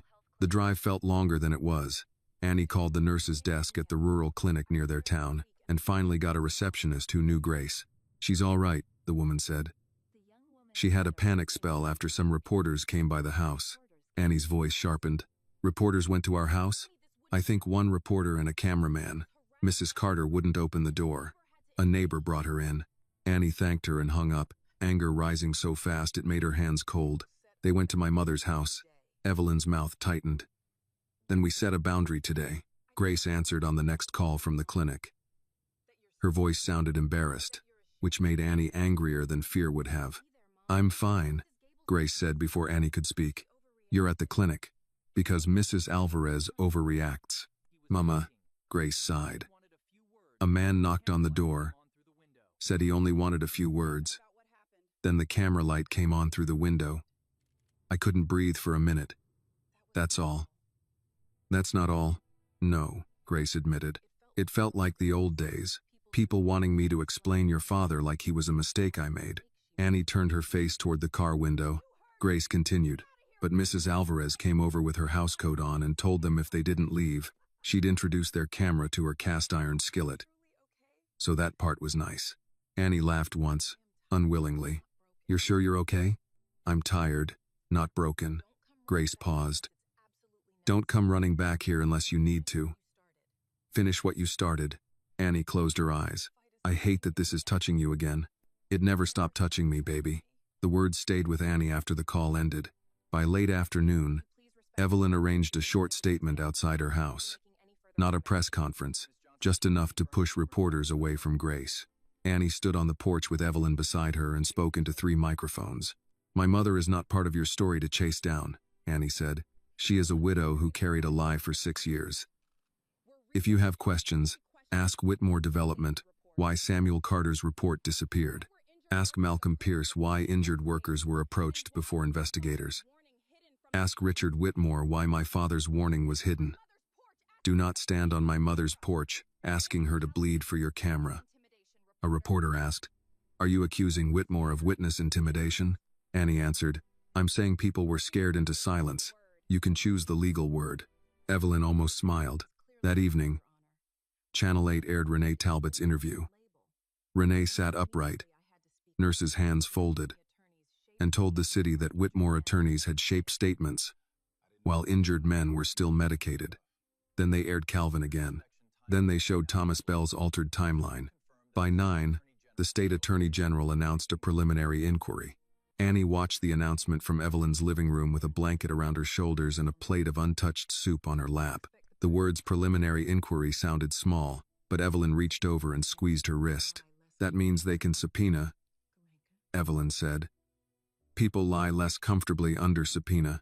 Annie looked at the television. Richard's picture appeared beside the Civic Tower frame, then Samuel's. What happens to him now? She asked. Richard? Annie nodded. Evelyn leaned back, tired. Men like him don't fall because one stone hits them. They fall when everyone sees the wall was already cracked. Annie thought of the conference room, the money on the table, the way Richard's face had shifted when his own voice filled the room. Her phone buzzed, a text from an unknown number. This is Claire Whitmore, Richard's former wife.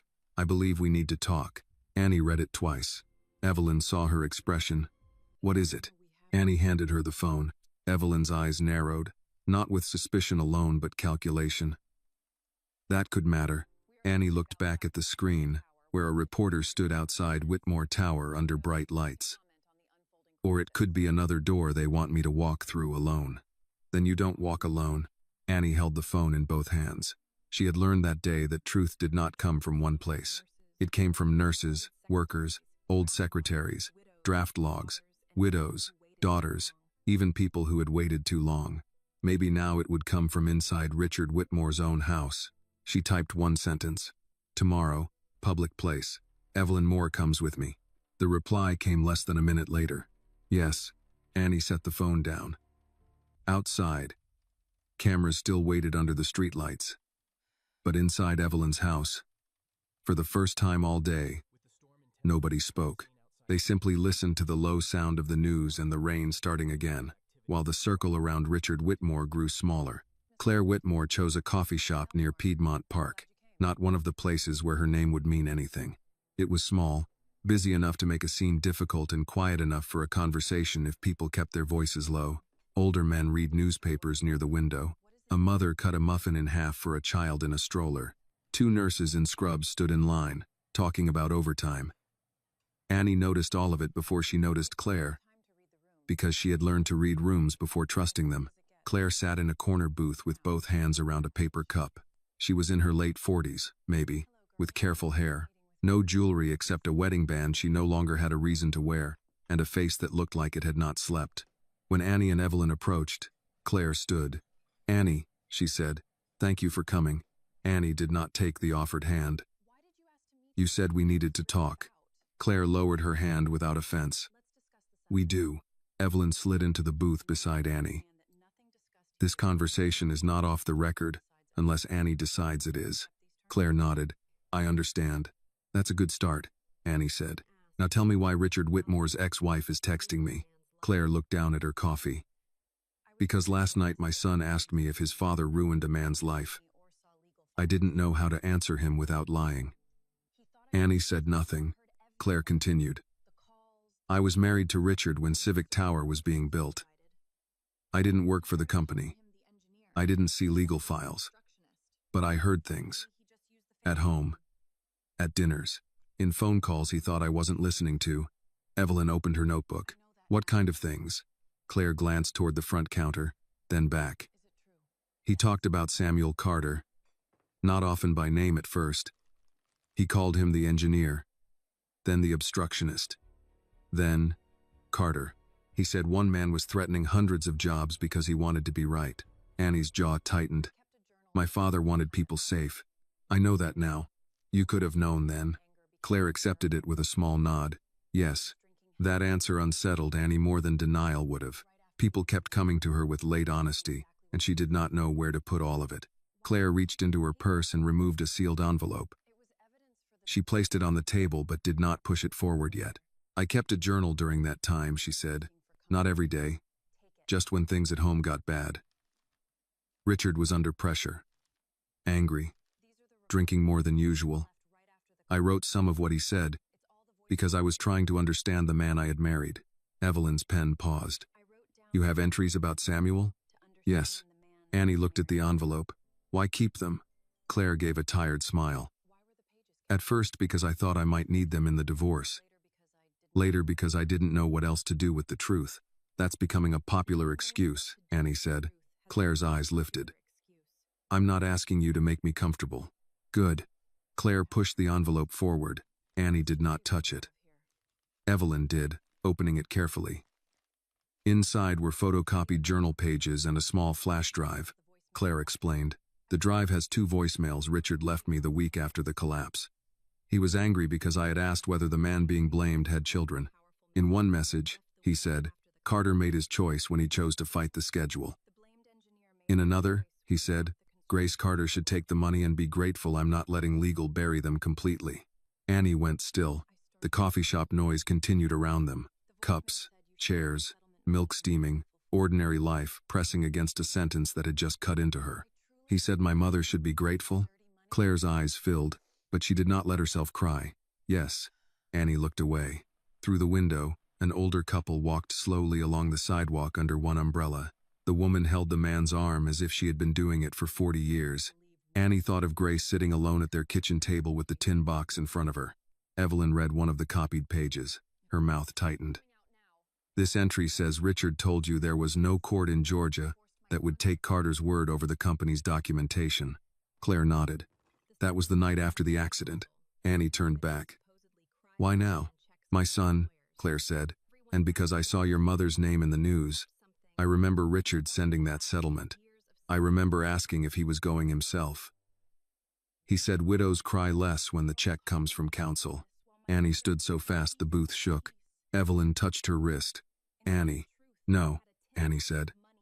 Her voice was low, but people at the next table glanced over. Everybody remembers something now. Everybody kept something. Everybody felt bad.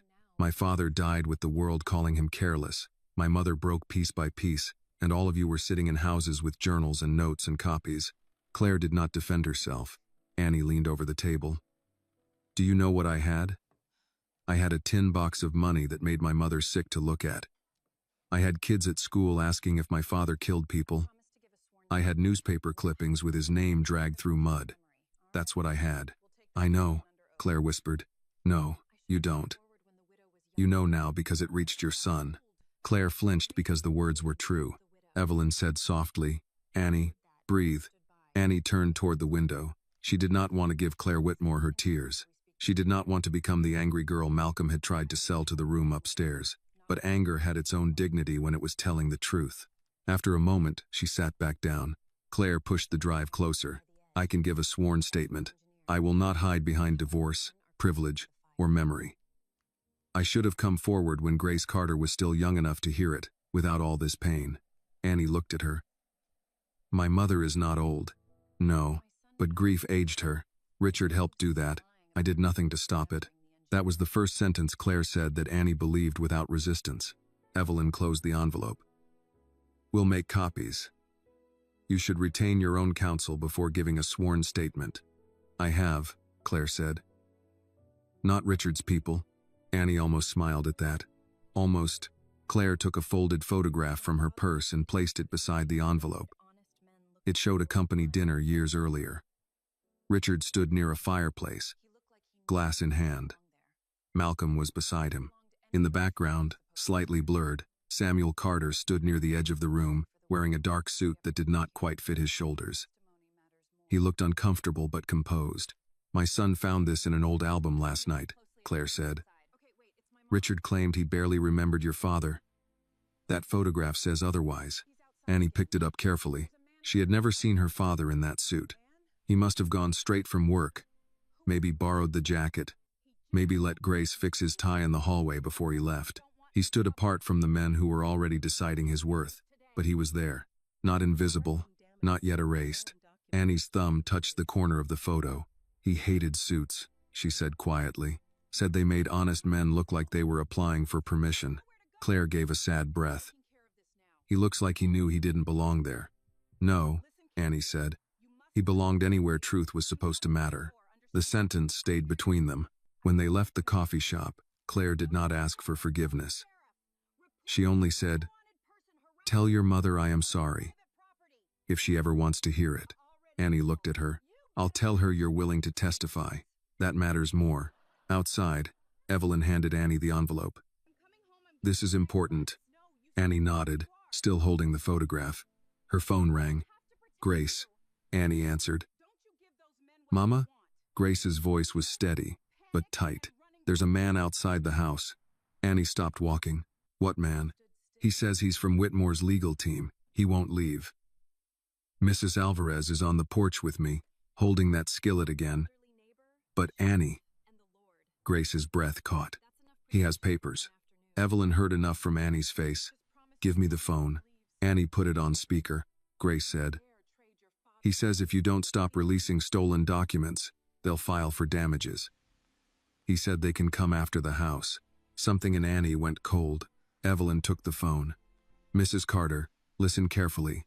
Do not accept the papers. Do not open the door. Ask Mrs. Alvarez to call the sheriff's office and say an unwanted person is harassing a sick woman on private property. We're calling an attorney now. The line rustled. In the background, Mrs. Alvarez shouted, I already called, and I hope he likes county bracelets. Grace gave a shaky laugh. Annie took the phone back. Mama, I'm coming. No, Grace said quickly. Don't you dare give them what they want. They want you scared and running backward. Mama, Annie Carter, listen to me. Your father stood still when they wanted him to move. You stand still too. I have Mrs. Alvarez, the sheriff, and the Lord. That is plenty for one afternoon. Despite everything, Evelyn smiled. Annie closed her eyes. Call me when he leaves. I will. Yes? Don't let them make you trade your father's name for my fear. The call ended. Annie stood on the sidewalk with Claire's envelope in one hand and Samuel's photograph in the other. The circle around Richard was shrinking, but his people still had long arms. Evelyn looked toward the traffic. Now they're desperate. Annie looked down at the picture of her father at the company dinner, standing alone but not bowed. No, she said. Now they're scared. And for the first time, fear was on the right side of the door. By the time the man from Whitmore's legal team left Grace Carter's porch, half the block had come outside. That was how small towns worked when they were at their best. A woman could spend years carrying grief behind curtains, but let one stranger in a suit stand too long at her door, and suddenly retired teachers, church deacons, mechanics, grandmothers, and one angry diner owner with a cast-iron skillet remembered they were neighbors. Mrs. Alvarez called Annie first. He's gone, she said, breathing hard. Deputy Wilkes made him take his papers and his shiny shoes back to whatever hole he climbed out of. Annie closed her eyes. She and Evelyn were sitting in Evelyn's car outside the coffee shop, Claire's envelope between them on the seat. Is my mother okay? She's sitting at my kitchen table drinking sweet tea and pretending she's not shaking. So no, she's not okay, but she's safe. Can I talk to her? She's in the bathroom putting water on her face. Let her keep a little pride, baby. Annie swallowed. Thank you, Mrs. Alvarez. That man asked if I was interfering with legal service. I told him I had been interfering with fools since 1978 and had no plans to retire. Despite herself, Annie laughed. Mrs. Alvarez's voice softened. Listen to me. Your mama is stronger than she looks, but she shouldn't have to be strong alone. None of you should have had to. I know. Then let people stand with you. Pride is good for posture. It is not a roof. After the call ended, Annie sat still with the phone in her lap. Evelyn did not start the car. Traffic moved past them in wet streaks, tires hissing over the street. Claire had gone to meet her attorney, leaving behind journal pages, voicemails, and a photograph that made Samuel's presence at Whitmore's table impossible to deny. Evelyn tapped the envelope. This gives us motive and knowledge. It gives us another person who waited too long. Yes, Evelyn said. It does. Annie looked at her. How am I supposed to carry all that? People keep handing me pieces of the truth, like I'm supposed to be grateful they finally stopped hiding them. You don't have to be grateful. Then what do? You use them. That answer was blunt enough to settle her. Annie leaned back and watched a bus pull to the curb.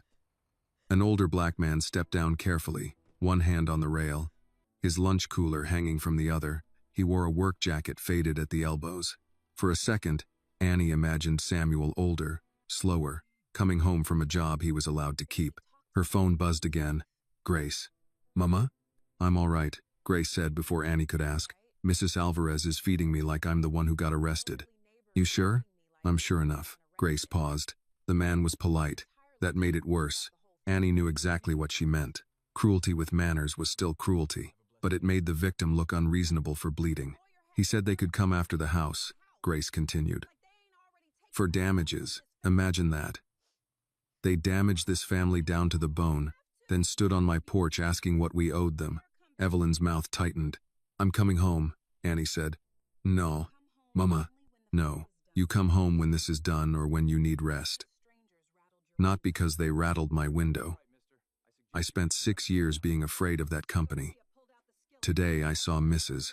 Alvarez threaten a lawyer with cookware, and Deputy Wilkes tell him to leave private property. Turns out fear looks smaller when it has witnesses. Annie wiped at her cheek. Grace's voice lowered. They're going to try worse, baby. I know. Then remember this. Your father didn't stand up because he knew he'd win. He stood up because he knew what would happen if nobody did. Annie gripped the phone. I miss him. I do too. Neither spoke for a moment. That silence did not feel empty. It felt shared. After the call, Evelyn drove them to the office of a civil rights attorney named Marcia Benton, a woman Evelyn knew from a labor case years earlier. Marcia was in her 60s, tall, with silver braids pulled back and reading glasses hanging from a chain. Her office was above a pharmacy in a historically black neighborhood, the kind of place where the walls held framed newspaper clippings, church banquet photos, and thank you cards from families who had needed someone with a law degree and a spine. Marcia listened without interrupting while Annie laid out the morning. The files, the recording, the witnesses, Claire's envelope, and the man on Grace's porch. Evelyn filled in legal details. When they finished, Marcia removed her glasses and set them on the desk. "First," she said, "nobody from Whitmore contacts your mother again except through counsel. I'll send notice today." Annie exhaled. "Second, you do not meet anyone alone. Not a reporter, not a lawyer, not a former employee, not a friend of a friend with something important. People with secrets often come wrapped in traps." Evelyn nodded. "That's what I told her." "Good. Third, this is bigger than clearing your father's name now. Use is Billionaire. This is bed evidence tampering, witness intimidation, fraud, civil rights implications, labor safety violations, and wrongful reputational harm. That means everyone will want a piece of this story, including people who do not care about Samuel Carter." Annie looked down at her hands. "I care." Marcia's voice softened. "I know you do. That is why I'm telling you to protect yourself from people who care about the headline more." Annie lifted her eyes. "Can they come after my mother's house? They can threaten. Threats are cheap. Winning is different." Marcia leaned forward. "But fear is often the first lawsuit poor families lose. We won't give them that one." For the first time that day, Annie felt the floor under her steady. Marcia reviewed Claire's journal pages, the voicemail transcripts, Renee's notes, Thomas Bell's timeline, Calvin's statement, and Samuel's original report. She did not react dramatically. She marked pages with sticky notes, wrote questions in the margins, and built order out of chaos. "This," she said, tapping the voicemail where Richard mentioned Grace taking the money, "matters. It shows attitude, maybe not enough alone, but with the recording, the altered timeline, and witness accounts, it helps establish a pattern." "What happens next?" Annie asked. "We request preservation orders. We cooperate with the Attorney General's inquiry. We prepare Grace in case she chooses to make a statement. But we do not let anyone pressure her. And you, Annie, decide what justice means before other people define it for you." Annie frowned. "What does that mean?" "It means money will come up. Settlement, scholarship fund, public apology, corrected records, maybe charges, maybe not. Powerful people like to offer pieces and call them whole. You need to know what cannot be negotiated." Annie answered without hesitation. "My father's name." Marcia nodded. "Good. Start there." As evening came on, Annie and Evelyn left the office with a folder of instructions and Marcia's direct number. Outside, the neighborhood was settling into dinner. A man swept the sidewalk in front of a barber shop. Two boys rode bikes past a church sign. Someone's grill smoked behind a row house. Ordinary life again, but this time Annie did not resent it. Ordinary life was what her father had tried to protect. Back at Evelyn's house, they found a message waiting from Paula Grant at Whitmore Development, requesting formal communication through counsel. Marcia had already copied Annie on the reply. "Do not contact Miss Carter or Mrs. Carter directly again." Annie read it twice.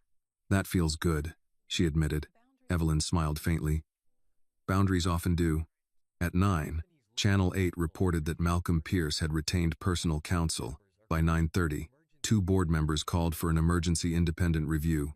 By 10, the governor's office announced it would return campaign donations connected to Whitmore Development, pending further investigation. Annie watched all of it from Evelyn's couch, wrapped in the same quilt from the guest room. She should have felt victory. Instead, she felt tired in places sleep would not reach. Evelyn set a mug of tea beside her. "You don't have to feel happy for it to be progress." Annie looked at Samuel's photograph on the coffee table. "My father would hate all this attention. He would love that you're telling the truth. He'd tell me to be respectful. He'd also tell Richard Whitmore his foundation was cracked." Annie smiled a little. Her phone buzzed one last time before she went to bed. A text from Grace. Mrs. Alvarez says if Mr. Whitmore sends another man to the porch, she's charging rent. Annie laughed, then cried, then laughed again because grief had become too tangled to separate. She typed back, "Tell her I said thank you." Grace replied, "She says thank her by eating breakfast tomorrow." Annie held the phone to her chest. Outside, the cameras had finally left Evelyn's street. Inside, the house was quiet. But the silence was different now. Not the silence Richard had bought. Not the silence Grace had survived.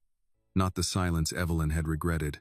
This silence had witnesses, lawyers, neighbors, nurses, workers, and one daughter who had finally learned she did not have to carry her father's name alone. By morning, Samuel Carter's name was no longer a footnote. It was on the front page of the Atlanta Journal-Constitution, beside a photograph from the Civic Tower site, and a timeline that made 6 years of official language look thin. It was spoken on morning radio by hosts who paused before saying negligent, as if the word had begun to taste wrong. It moved through barbershops, church offices, break rooms, union halls, diners and kitchens where older men leaned toward television screens and older women said, "I knew there was more to that story," even if they had not known Samuel personally. Annie read the article at Evelyn's kitchen table while toast cooled beside her plate. The headline did not call her father careless. It did not call him disgraced. It said, "New records show engineer warned Whitmore before Civic Tower collapse." She touched the paper once, then pulled her hand back. Evelyn noticed. "You all right?" "I keep waiting for the sentence where they turn on him. They might still try." "I know, but not in this article." Annie nodded. That was the strange part. A newspaper had printed her father's name and had not wounded him with it. Her phone rang before she could take a bite. Marcia Benton's name appeared on the screen. Annie answered. "Yes, ma'am." "Eat breakfast," Marcia said. Annie looked at Evelyn. "Does every woman over 60 have a meeting about this?" "Yes," Marcia said. "We hold it every Tuesday. Now listen, the Attorney General's office wants an initial statement from you this afternoon. Not a deposition yet. A voluntary interview. I'll be there. Evelyn can come. Your mother does not need to attend." Annie straightened. "What do they want to ask? How you obtain the materials, who has copies, what contact Whitmore or its representatives had with you or Grace, and what you know about the original report. Are they investigating Richard? They won't say it that plainly this early, but yes, the circle is moving in that direction." Annie looked down at the newspaper. Samuel's photo was smaller than Richard's, but it was there. "Will this clear my father's record? It can help. The engineering board has opened a formal review. That's separate from criminal or civil questions. We'll push both." "Push how hard?" "As hard as your father's name deserves." After the call, Annie made herself eat half the toast because Grace and Mrs. Alvarez had apparently formed a long-distance breakfast enforcement committee. Evelyn drove her to Marcia's office first, where they spent an hour reviewing dates. Annie did not like how legal truth had to be arranged in straight lines. Grief never happened that way. It came folded over itself. The day Samuel died sat beside the day Annie found the tin box, which sat beside the morning he tied her shoelaces on the porch and told her double knots saved time. But Marcia needed dates, names, copies, exact words. "When you don't remember, say you don't remember," Marcia told her. "Don't fill silence because you're nervous. Lawyers live in filled silence." Evelyn added, "So do guilty men." The Attorney General's regional office was not grand. Annie had expected stone columns, flags, something heavy. Instead, it was on the 6th floor of a government building with humming lights, gray carpet, and a receptionist who gave them visitor badges. The ordinary look of it calmed her. Justice, if it came, might not arrive with thunder. It might come through tired public employees, file folders, and a conference room that smelled faintly of burnt coffee. 2 investigators met them. Dana Mitchell, a black woman in her 40s, with close-cropped hair and a direct gaze, and Robert Klein, an older white man who wore reading glasses low on his nose. They shook hands with Annie carefully, not pitying, not warm enough to feel false. Miss Mitchell began. "Miss Carter, I know the last 24 hours have been intense. We're going to ask questions, but you can take breaks." Annie nodded. "I don't need a break." Marcia touched her arm. "You can still take one." Annie almost smiled. Yes, ma'am. They started with the tin box. Annie told them about the money Richard's people sent after Samuel died, about Grace keeping it in the house but refusing to treat it as help, about the old documents Samuel had saved. She told them about Evelyn, the storage site, the recovered files, Calvin Brooks, Renee Talbot, Thomas Bell, and Claire Whitmore. When she reached the boardroom, her voice grew steadier. Richard asked me how much more I wanted, she said. He thought I came for money. Miss Mitchell looked up from her notes. What did you tell him? I told him it was his filthy money. Klein paused his pen, not shocked, marking the phrase. Annie continued.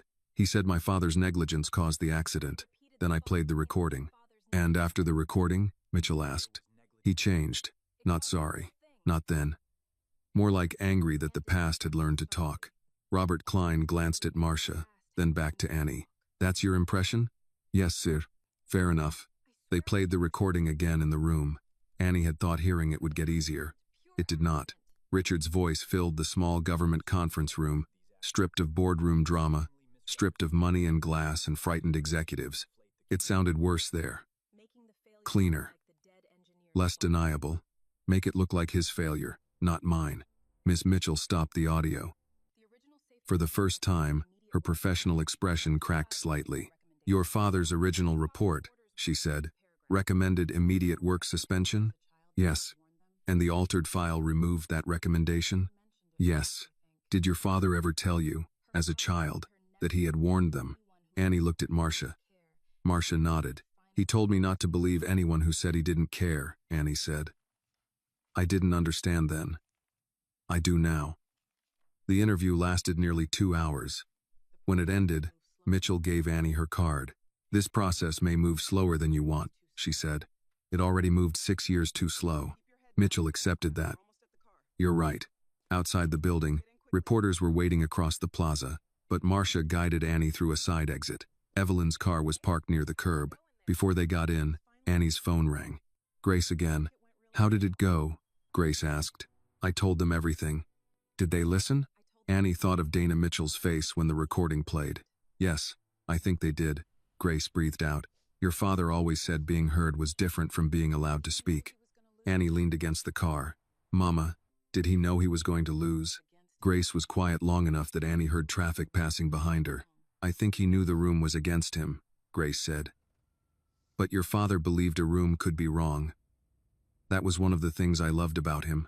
After the call, Annie sat in the back seat while Evelyn drove, and Marcia followed in her own car. Downtown Atlanta moved past the window. A crew was repairing a sidewalk near the courthouse. One man held a sign that said slow. Another guided a concrete saw along a marked line. Annie watched them until they disappeared behind traffic. Every job site looks different now, she said. Evelyn kept her eyes on the road. How? I keep wondering who gets listened to. Evelyn did not answer quickly. Usually the person with the most money. Until someone makes listening expensive. At Evelyn's house, a letter waited in the mail slot. No return name. Evelyn picked it up with 2 fingers and opened it at the kitchen table while Annie stood back. Inside was a photocopy of an old internal memo. No note, no signature, just 1 page. Marcia arrived as Evelyn was reading it aloud. Post-incident communication strategy, Evelyn said. Subject, Carter narrative. Annie's skin went cold. The memo listed phrases to use with reporters. Procedural oversight. Individual responsibility. Isolated failure. Full cooperation. Near the bottom, one sentence had been underlined by whoever sent it. Avoid discussion of prior written concerns unless directly confronted with authenticated copies. Marcia took the page and read it twice. This means they knew there were prior written concerns. Evelyn nodded, and planned how not to mention them. Annie looked at the blank envelope. Who sent it? Someone who is still scared, Marcia said. But less scared than yesterday. That evening, the State Engineering Board announced it would hold an emergency session to consider whether Samuel Carter's disciplinary record should be reopened. The vote would be in 2 days. Annie called Grace with the news. This time her mother did not speak for a long moment. Mama? I'm here, Grace whispered. I was just thinking about his license card. He kept it in his wallet even after they suspended him. Said it was still his until the truth said otherwise. Annie sat down slowly. Grace continued. If they clear him, I want to bring it. Bring what? His license card. I still have it. Annie pressed the phone to her ear. Of course Grace had kept it. The money, the clippings, the license card, the grief. Her mother had lived in a museum of what the world refused to admit. Then we'll bring it together, Annie said. Across town, Richard Whitmore's attorneys were preparing for subpoenas. Malcolm Pierce had stopped answering calls from the company. Board members were distancing themselves through private statements. Reporters were digging through old donations, inspection waivers, and every city project Richard had touched. But in Evelyn's kitchen, none of that mattered as much as one small card in Grace Carter's drawer, waiting 6 years for the truth to catch up. That night Annie finally slept, not deeply, not peacefully, but without the tin box in her dreams. Somewhere beyond the fear, beyond the cameras, beyond Richard Whitmore's collapsing walls, a record was beginning to change. And for the first time, Samuel Carter's name was moving toward daylight under its own weight. 2 days later, Grace Carter returned to Atlanta with Samuel's license card wrapped in a handkerchief. Annie met her outside the State Engineering Board building just after 9 in the morning. Grace stepped out of Mrs. Alvarez's old Buick slowly, one hand on the doorframe, the other holding her purse tight against her ribs. She wore a navy dress Annie had not seen in years and a gray cardigan buttoned wrong at the top. Her face looked tired, but her eyes were clear. Mrs. Alvarez leaned across the driver's seat. I told her if anybody gives her trouble, I'm parking on the sidewalk. Grace sighed. You are not. I have lived a full life, Mrs. Alvarez said. Don't tempt me. For the first time in days, Annie laughed without it hurting. She helped her mother onto the curb. Grace touched her daughter's cheek, studying her the way mothers do when news cameras and legal words have made a child look older overnight. You eating? Grace asked. Yes, ma'am. Don't lie to a woman who packed your school lunches. I ate toast. That is not a meal. Evelyn, standing nearby with a folder in both hands, said, I tried. Grace looked at her. The two women had spoken by phone but had not met in person. For a moment, old pain moved between them. Evelyn seemed to shrink under it. Mrs. Carter, Evelyn said, I should have come to you long ago. Grace's hand tightened on Annie's arm. Yes, you should have. Evelyn nodded. I know. Grace looked at her a moment longer, then said, but you came to my daughter when it counted. I don't know yet what to do with that. So for today, we'll call it enough. Evelyn's eyes filled. Thank you. I didn't say forgiveness, Grace said. No, Mom. Good. I like people to hear the words I actually use. Annie almost smiled. That was Grace Carter, before grief had learned every room in her body. Not healed, not unchanged, but present. Inside, the hearing room was smaller than Annie expected.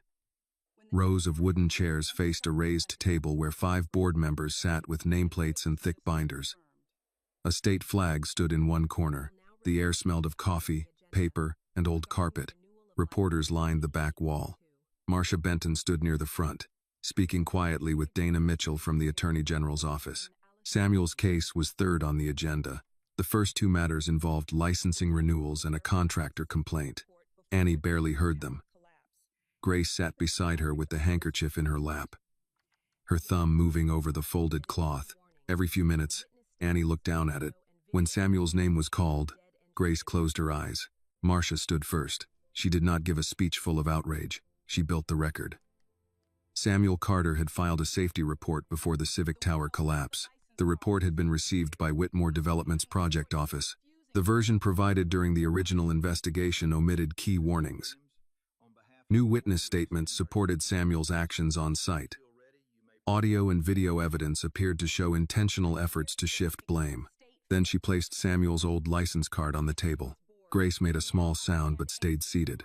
This card, Marcia said, was kept by his widow for 6 years after suspension, not because she denied the board's authority, but because Samuel Carter never accepted that a false record could define a true man.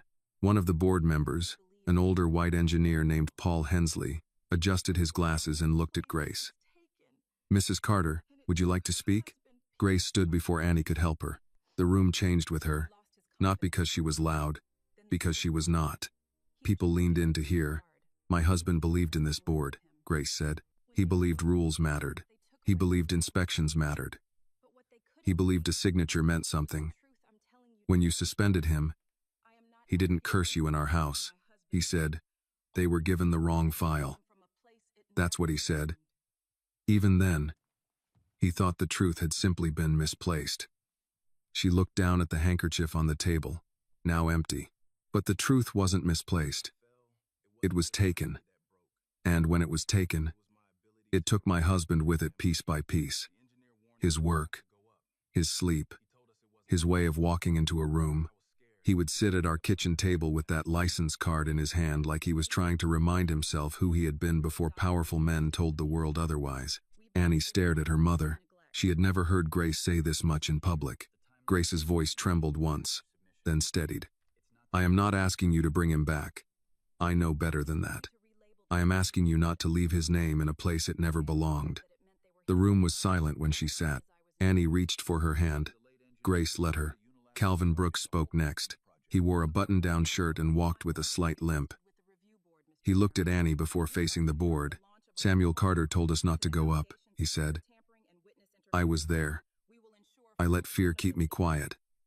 I won't dress it up. He did his job. I didn't do mine afterward.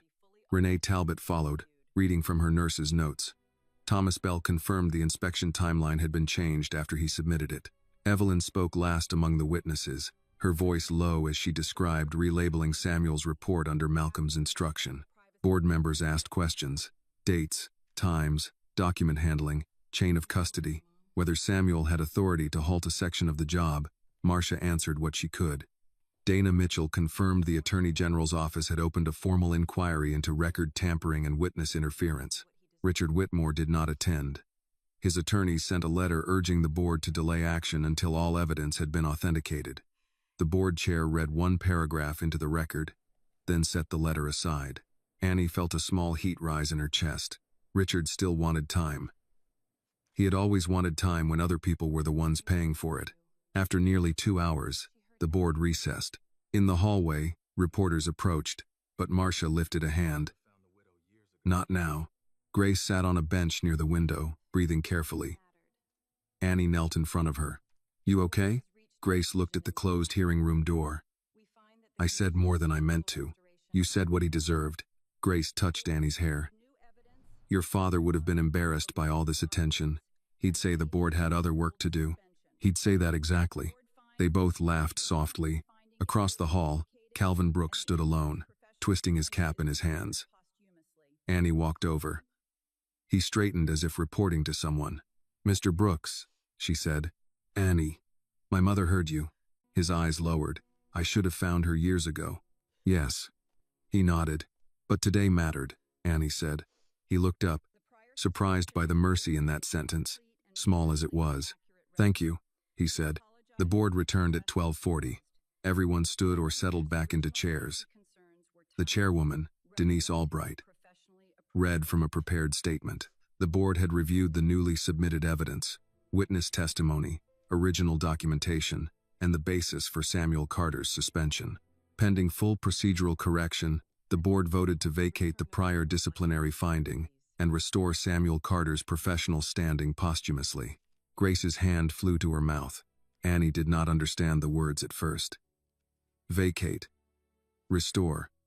Posthumously. They sounded like legal furniture. Then Marcia leaned toward her and whispered, They cleared him. Grace bent forward as if something had gone out of her all at once. Annie wrapped an arm around her shoulders.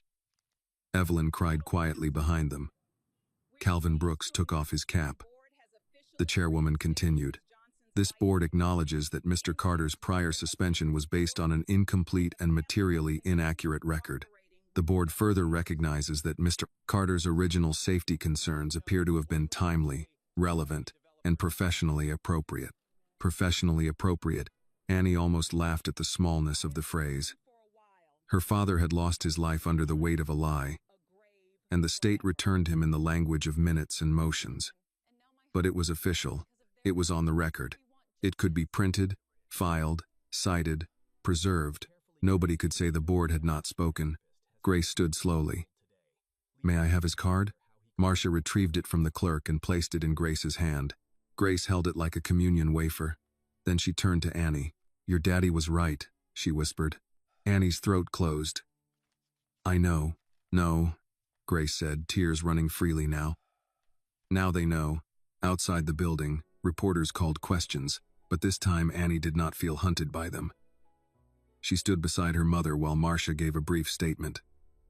Samuel Carter's record had been restored. The Carter family would continue cooperating with state investigators. They asked for privacy and accountability. A reporter asked Grace what she wanted to say to Richard Whitmore. Grace looked at Annie, then at the microphones. "I want him to know," she said, "that money can quiet a room for a while. It cannot quiet a grave forever." No one shouted after that. That evening, Richard watched the clip alone in his house. Grace Carter's words played twice before he muted the television. He sat in a room larger than the Carter home had ever been, surrounded by art he had bought and photographs of ceremonies where people had thanked him for generosity. On the coffee table lay a printed copy of the board's decision. Samuel Carter's name appeared in it again and again, no longer as the man at fault, but as the man who had warned them. Richard picked up the paper, then set it down. For the first time since Annie walked into his conference room, he did not think about stock price, lawsuits, or Malcolm Pierce. He thought about a license card in a widow's hand, and he understood, with a discomfort no attorney could soften, that Samuel Carter had begun to get back what Richard had taken. Not all of it, never all of it, but enough to make the theft visible. Across town, Annie and Grace returned to Evelyn's house. Mrs. Alvarez had sent a foil-covered pan of chicken and rice with instructions that truth-tellers still need supper. Grace ate 3 bites, then 4. Annie watched her mother lift the fork without shaking. Later, Grace placed Samuel's license card beside his photograph on Evelyn's mantel. For a long time, mother and daughter stood in front of it without speaking. Then Grace said, "He can rest a little better tonight." Annie looked at her father's face, at the small card, at the proof that the lie had lost one of its rooms. "So can we," she said. But even as she said it, her phone buzzed with a message from Marcia Benton. "Richard Whitmore wants to meet. Public setting. Through counsel. He says he is ready to talk." Annie read the words once, then again. Grace looked at her. "What is it?" Annie held the phone against her palm. "The man who bought our silence," she said, "wants to speak." Richard Whitmore chose the public library on Auburn Avenue. Marcia Benton approved the location because it had cameras, open reading rooms, and enough people nearby to make private intimidation difficult. Annie suspected Richard chose it because no one could accuse him of hiding in his tower. Evelyn said men like Richard always tried to manage symbolism once facts stopped obeying them. Grace did not come. When Annie told her about the meeting, Grace sat beside Samuel's license card for a long time, then said, "I don't need to hear his voice to know what he owes." "You sure?" "Yes. You go if you need to. But don't go looking for the apology you should have gotten 6 years ago. Late apologies sometimes come wearing good shoes." So Annie went with Marcia and Evelyn. She wore the same black coat she had worn into Whitmore Development. Not because she had nothing else, but because some clothes became part of a witness. In her pocket was Samuel's photograph. She did not bring the money. That was still on Richard's boardroom table, sealed now as evidence after Harold Finch insisted the room be photographed before anyone cleared it. Richard was already there when they arrived, sitting at a table in a side reading area where older men browsed newspapers and a mother helped her boy sound out words from a picture book. He had no entourage, no Malcolm, no communications director, only one attorney, a woman Annie did not recognize, who stood when Marcia approached. Richard stood too. He looked smaller without the conference room. Still wealthy, still controlled, but smaller. The blue suit was plain by his standards. His eyes were tired. For a second, Annie remembered him shouting that one phone call could have her arrested, and she almost turned around. Marcia touched her elbow. "You decide how long we stay." Annie nodded and sat. Richard waited until everyone was seated. "Thank you for agreeing to meet." "I didn't agree for you," Annie said. "I agreed because my lawyer said whatever you say should be heard with witnesses." Richard looked down once. "That's fair." "No," Annie said. "It's careful." Fair would have been listening to my father. The attorney beside Richard shifted, but Richard lifted one hand slightly. "Let her speak." Annie studied him. "Don't do that." "Do what?" Act humble in a public library because the cameras are outside. A faint wince crossed his face. You're right to distrust me. I didn't ask for permission. Evelyn sat quietly, hands folded, but Annie could feel the old woman's attention on everything. Richard's hands, his attorney's folder, the distance to the nearest exit. Marcia placed a recorder on the table. This conversation is being recorded, she said. Mr. Whitmore's counsel has agreed. No settlement terms will be discussed today. No release, no non-disclosure, no private resolution. Richard's attorney nodded. Correct. Annie looked at Richard. Then talk. Richard inhaled slowly. The engineering board restored your father's record. They did. I watched your mother speak. Annie's jaw tightened. Careful. I know. He paused. I don't deserve to say her grief taught me something. No, you don't. He accepted that too. The acceptance annoyed Annie almost as much as denial would have. Part of her wanted him to fight so she could keep hating him cleanly. Richard folded his hands. I came here to say 3 things. First, I knew Samuel Carter had filed safety concerns before the collapse. I did not simply learn that this week. Evelyn closed her eyes briefly. Marcia leaned forward. Say that again clearly. Richard looked at the recorder. I knew, before the Civic Tower collapse, that Samuel Carter had raised formal safety concerns. Annie felt the words enter her body like cold water. Second, Richard continued, after the collapse, I allowed the company's legal team to frame the incident around his supposed negligence. I knew that characterization was not honest. His attorney stared at the table. Annie's voice came out low. Allowed? Richard looked at her. For once, he did not hide behind the softer word. I ordered it first. Malcolm Pierce carried it out. Others helped, but I ordered it. Evelyn's mouth tightened. Marcia wrote quickly. And third? Annie asked. Richard looked at her for a long moment. The money sent to your mother was never meant as care. It was meant as closure. For us. Not for her. Annie's fingers curled around the edge of her chair. In the children's section nearby, a little boy laughed at something his mother whispered. The sound was so ordinary it nearly split Annie open. She imagined Samuel sitting with her in a library, helping her choose books, telling her she could check out 3 but would try to sneak a 4th past Grace. That life had not been stolen in one blow. It had been taken through meetings, memos, signatures, and one man deciding a deadline mattered more than a name. Richard spoke again. I am sorry. Annie looked at him. There it was. The sentence people waited for. The sentence television liked. The sentence guilty men hoped could stand at the front of everything else and make the room stop asking. No, Annie said. Richard blinked. No? You don't get to put those words down like a period. His face tightened, but he stayed quiet. My mother needed that sentence when she sat alone after the funeral, Annie said. My father needed it before his heart got tired of carrying your lie. I needed it when I was 12 and kids at school asked if my daddy hurt people. You saying it now is not nothing, but it is not enough to be the end. Richard nodded slowly. Then tell me what is. You already know part of it. Public statement, under your name, not corporate language. You say Samuel Carter was right. You say you lied. You say the settlement was used to silence my mother. You release every Civic Tower record, not the ones your lawyers pick. His attorney spoke. There are legal limitations. Marcia cut in. There are procedures, not limitations. We can discuss production through the Attorney General's office. Annie continued. You fund an independent worker safety trust, not controlled by Whitmore Development, not named after you. It helps families who get buried by companies after job site accidents. It funds legal help, mental health care, and scholarships for kids of injured workers. Richard listened without interrupting. And Samuel's name? He asked. Annie's eyes did not leave his. That is not yours to use for reputation. I wasn't suggesting, yes you were, maybe not with your mouth yet, but men like you put names on buildings when you want people to stop asking what happened inside them. For the first time, Richard looked ashamed in a way that did not seem arranged. Annie took Samuel's photograph from her pocket and placed it on the table. Richard looked at it as if he had been sentenced to. This is not a brand, she said. This is my father. Richard's voice was quiet. What do you want done with his name? A plaque at Civic Tower. Plain words. No charity language. No dedication from you. It says he warned the company before the collapse and was wrongfully blamed. It says the record was corrected. It says his work protected others even when his employer did not protect him. Richard's attorney whispered something to him.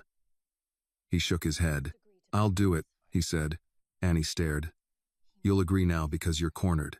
"Yes," Richard said. The honesty stopped her. He continued. "And because I'm cornered by the truth, not by you. There's a difference. I spent years avoiding that corner." Annie leaned back. "Do you think this makes you brave?" "No." "Good." Richard looked at the photograph.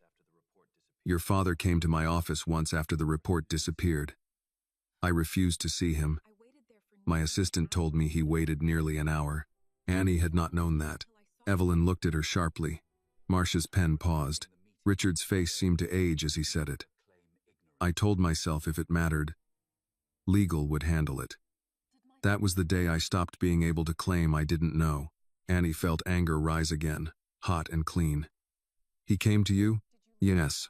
"And you left him sitting outside?" "Yes." She stood. Marcia stood with her. Evelyn reached for her cane. Richard did not move. "I thought you should know." Annie almost laughed. "You thought wrong if you imagined that helped." "I didn't think it would help." "Then why say it?" "Because your father tried every door, including mine, and I closed it." Annie's eyes burned. She put Samuel's photograph back in her pocket with careful hands. "My father was not a problem at your door," she said. "He was your last chance." Richard lowered his head. This time Annie did leave. Marcia gathered the recorder. Evelyn looked at Richard once. Not with fear anymore, but with disgust sharpened by age. Outside the library, reporters waited across the street. Marcia guided Annie away from them toward the parking lot. Annie did not speak until they reached the car. "He waited an hour," she said. Evelyn opened the door but did not get in.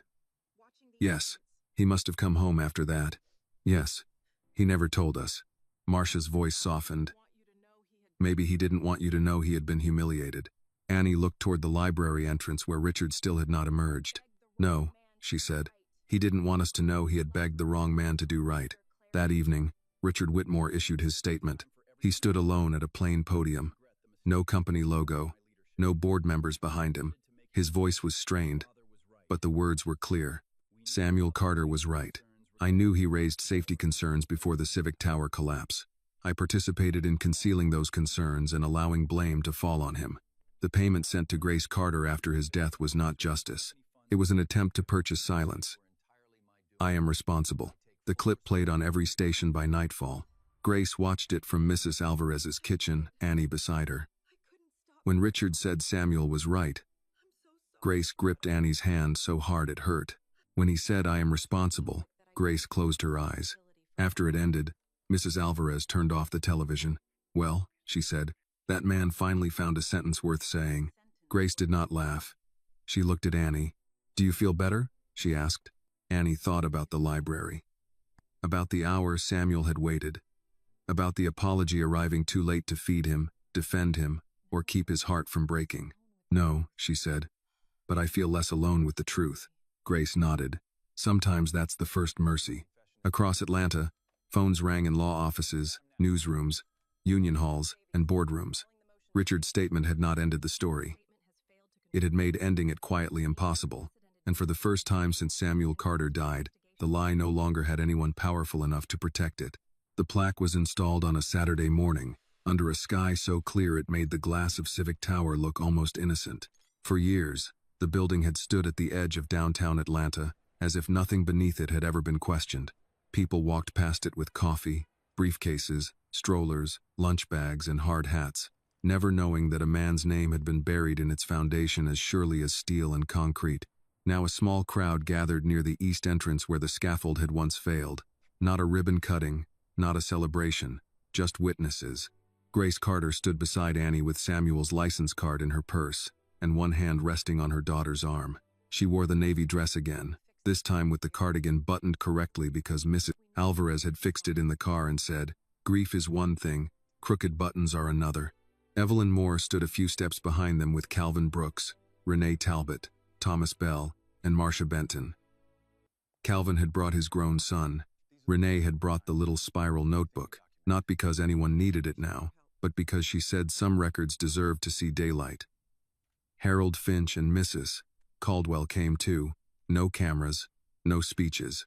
They stood near the back like people who understood that showing up did not erase failing to stand up sooner.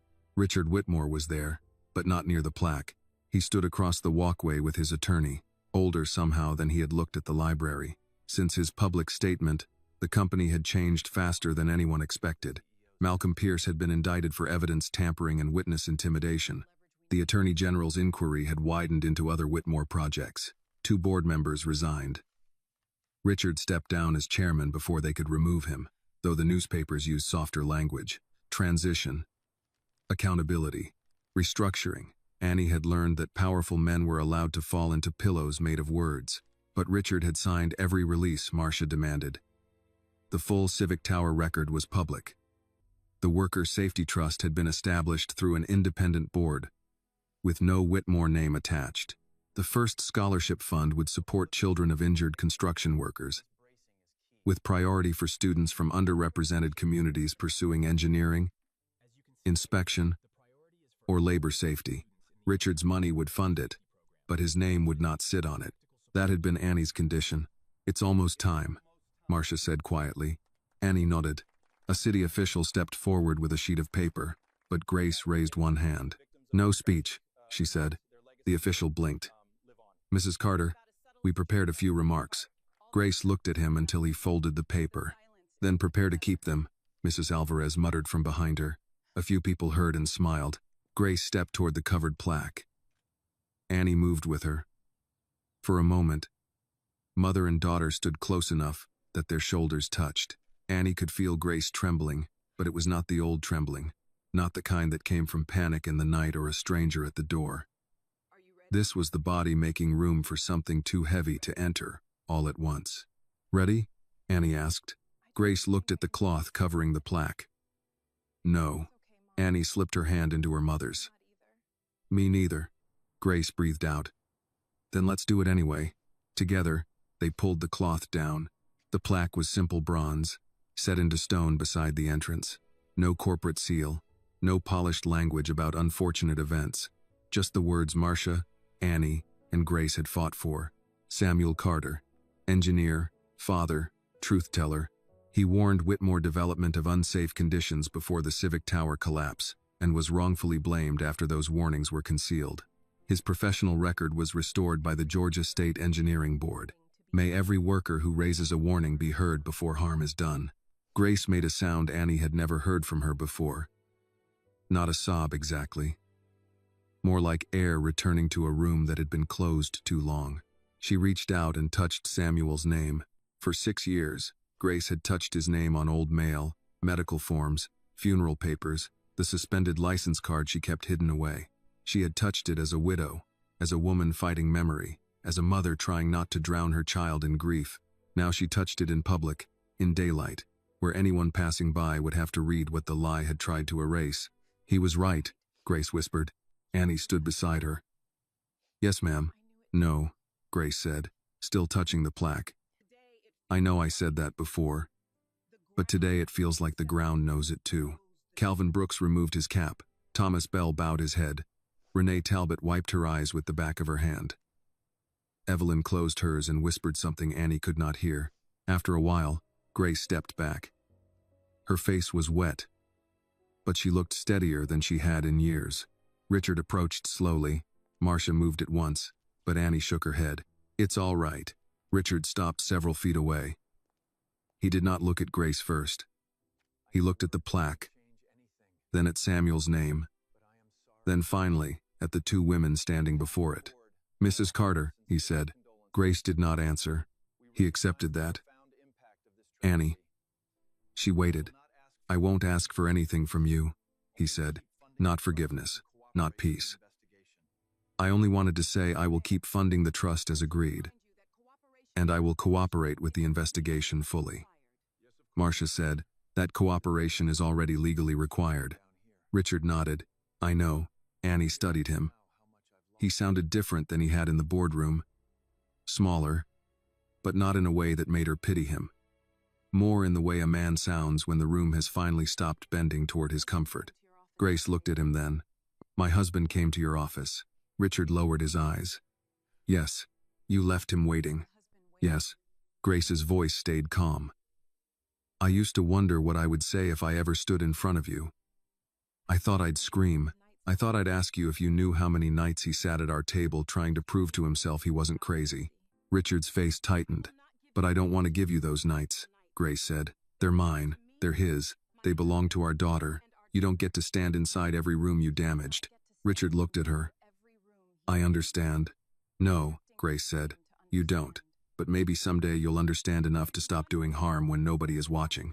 Annie turned toward her mother, surprised by the strength in her voice.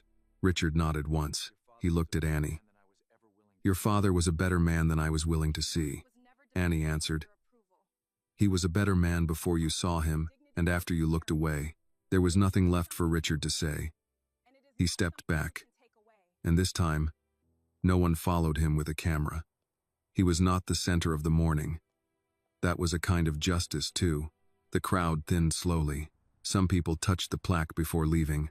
Others stood at a distance, reading it more than once. A young apprentice in a bright vest stopped on his way into the building and took off his hard hat. He looked at the words, then at Annie. Was he your father? He asked. Yes, Annie said. The young man nodded. Then thank you. Annie did not know how to answer. Grace did. Do your job safe, she said. Yes, ma'am, he replied. Afterward, they drove not to a restaurant, not to a press office, but back to Mrs. Alvarez's house. There was fried chicken, collard greens, cornbread, rice, sweet tea, and too many people in the kitchen. Calvin came by with his wife. Renee brought pound cake. Evelyn washed dishes even though Mrs. Alvarez told her guests were supposed to sit. And Evelyn said, I'm not ready to be a guest everywhere. Grace ate a full plate. Annie noticed and said nothing.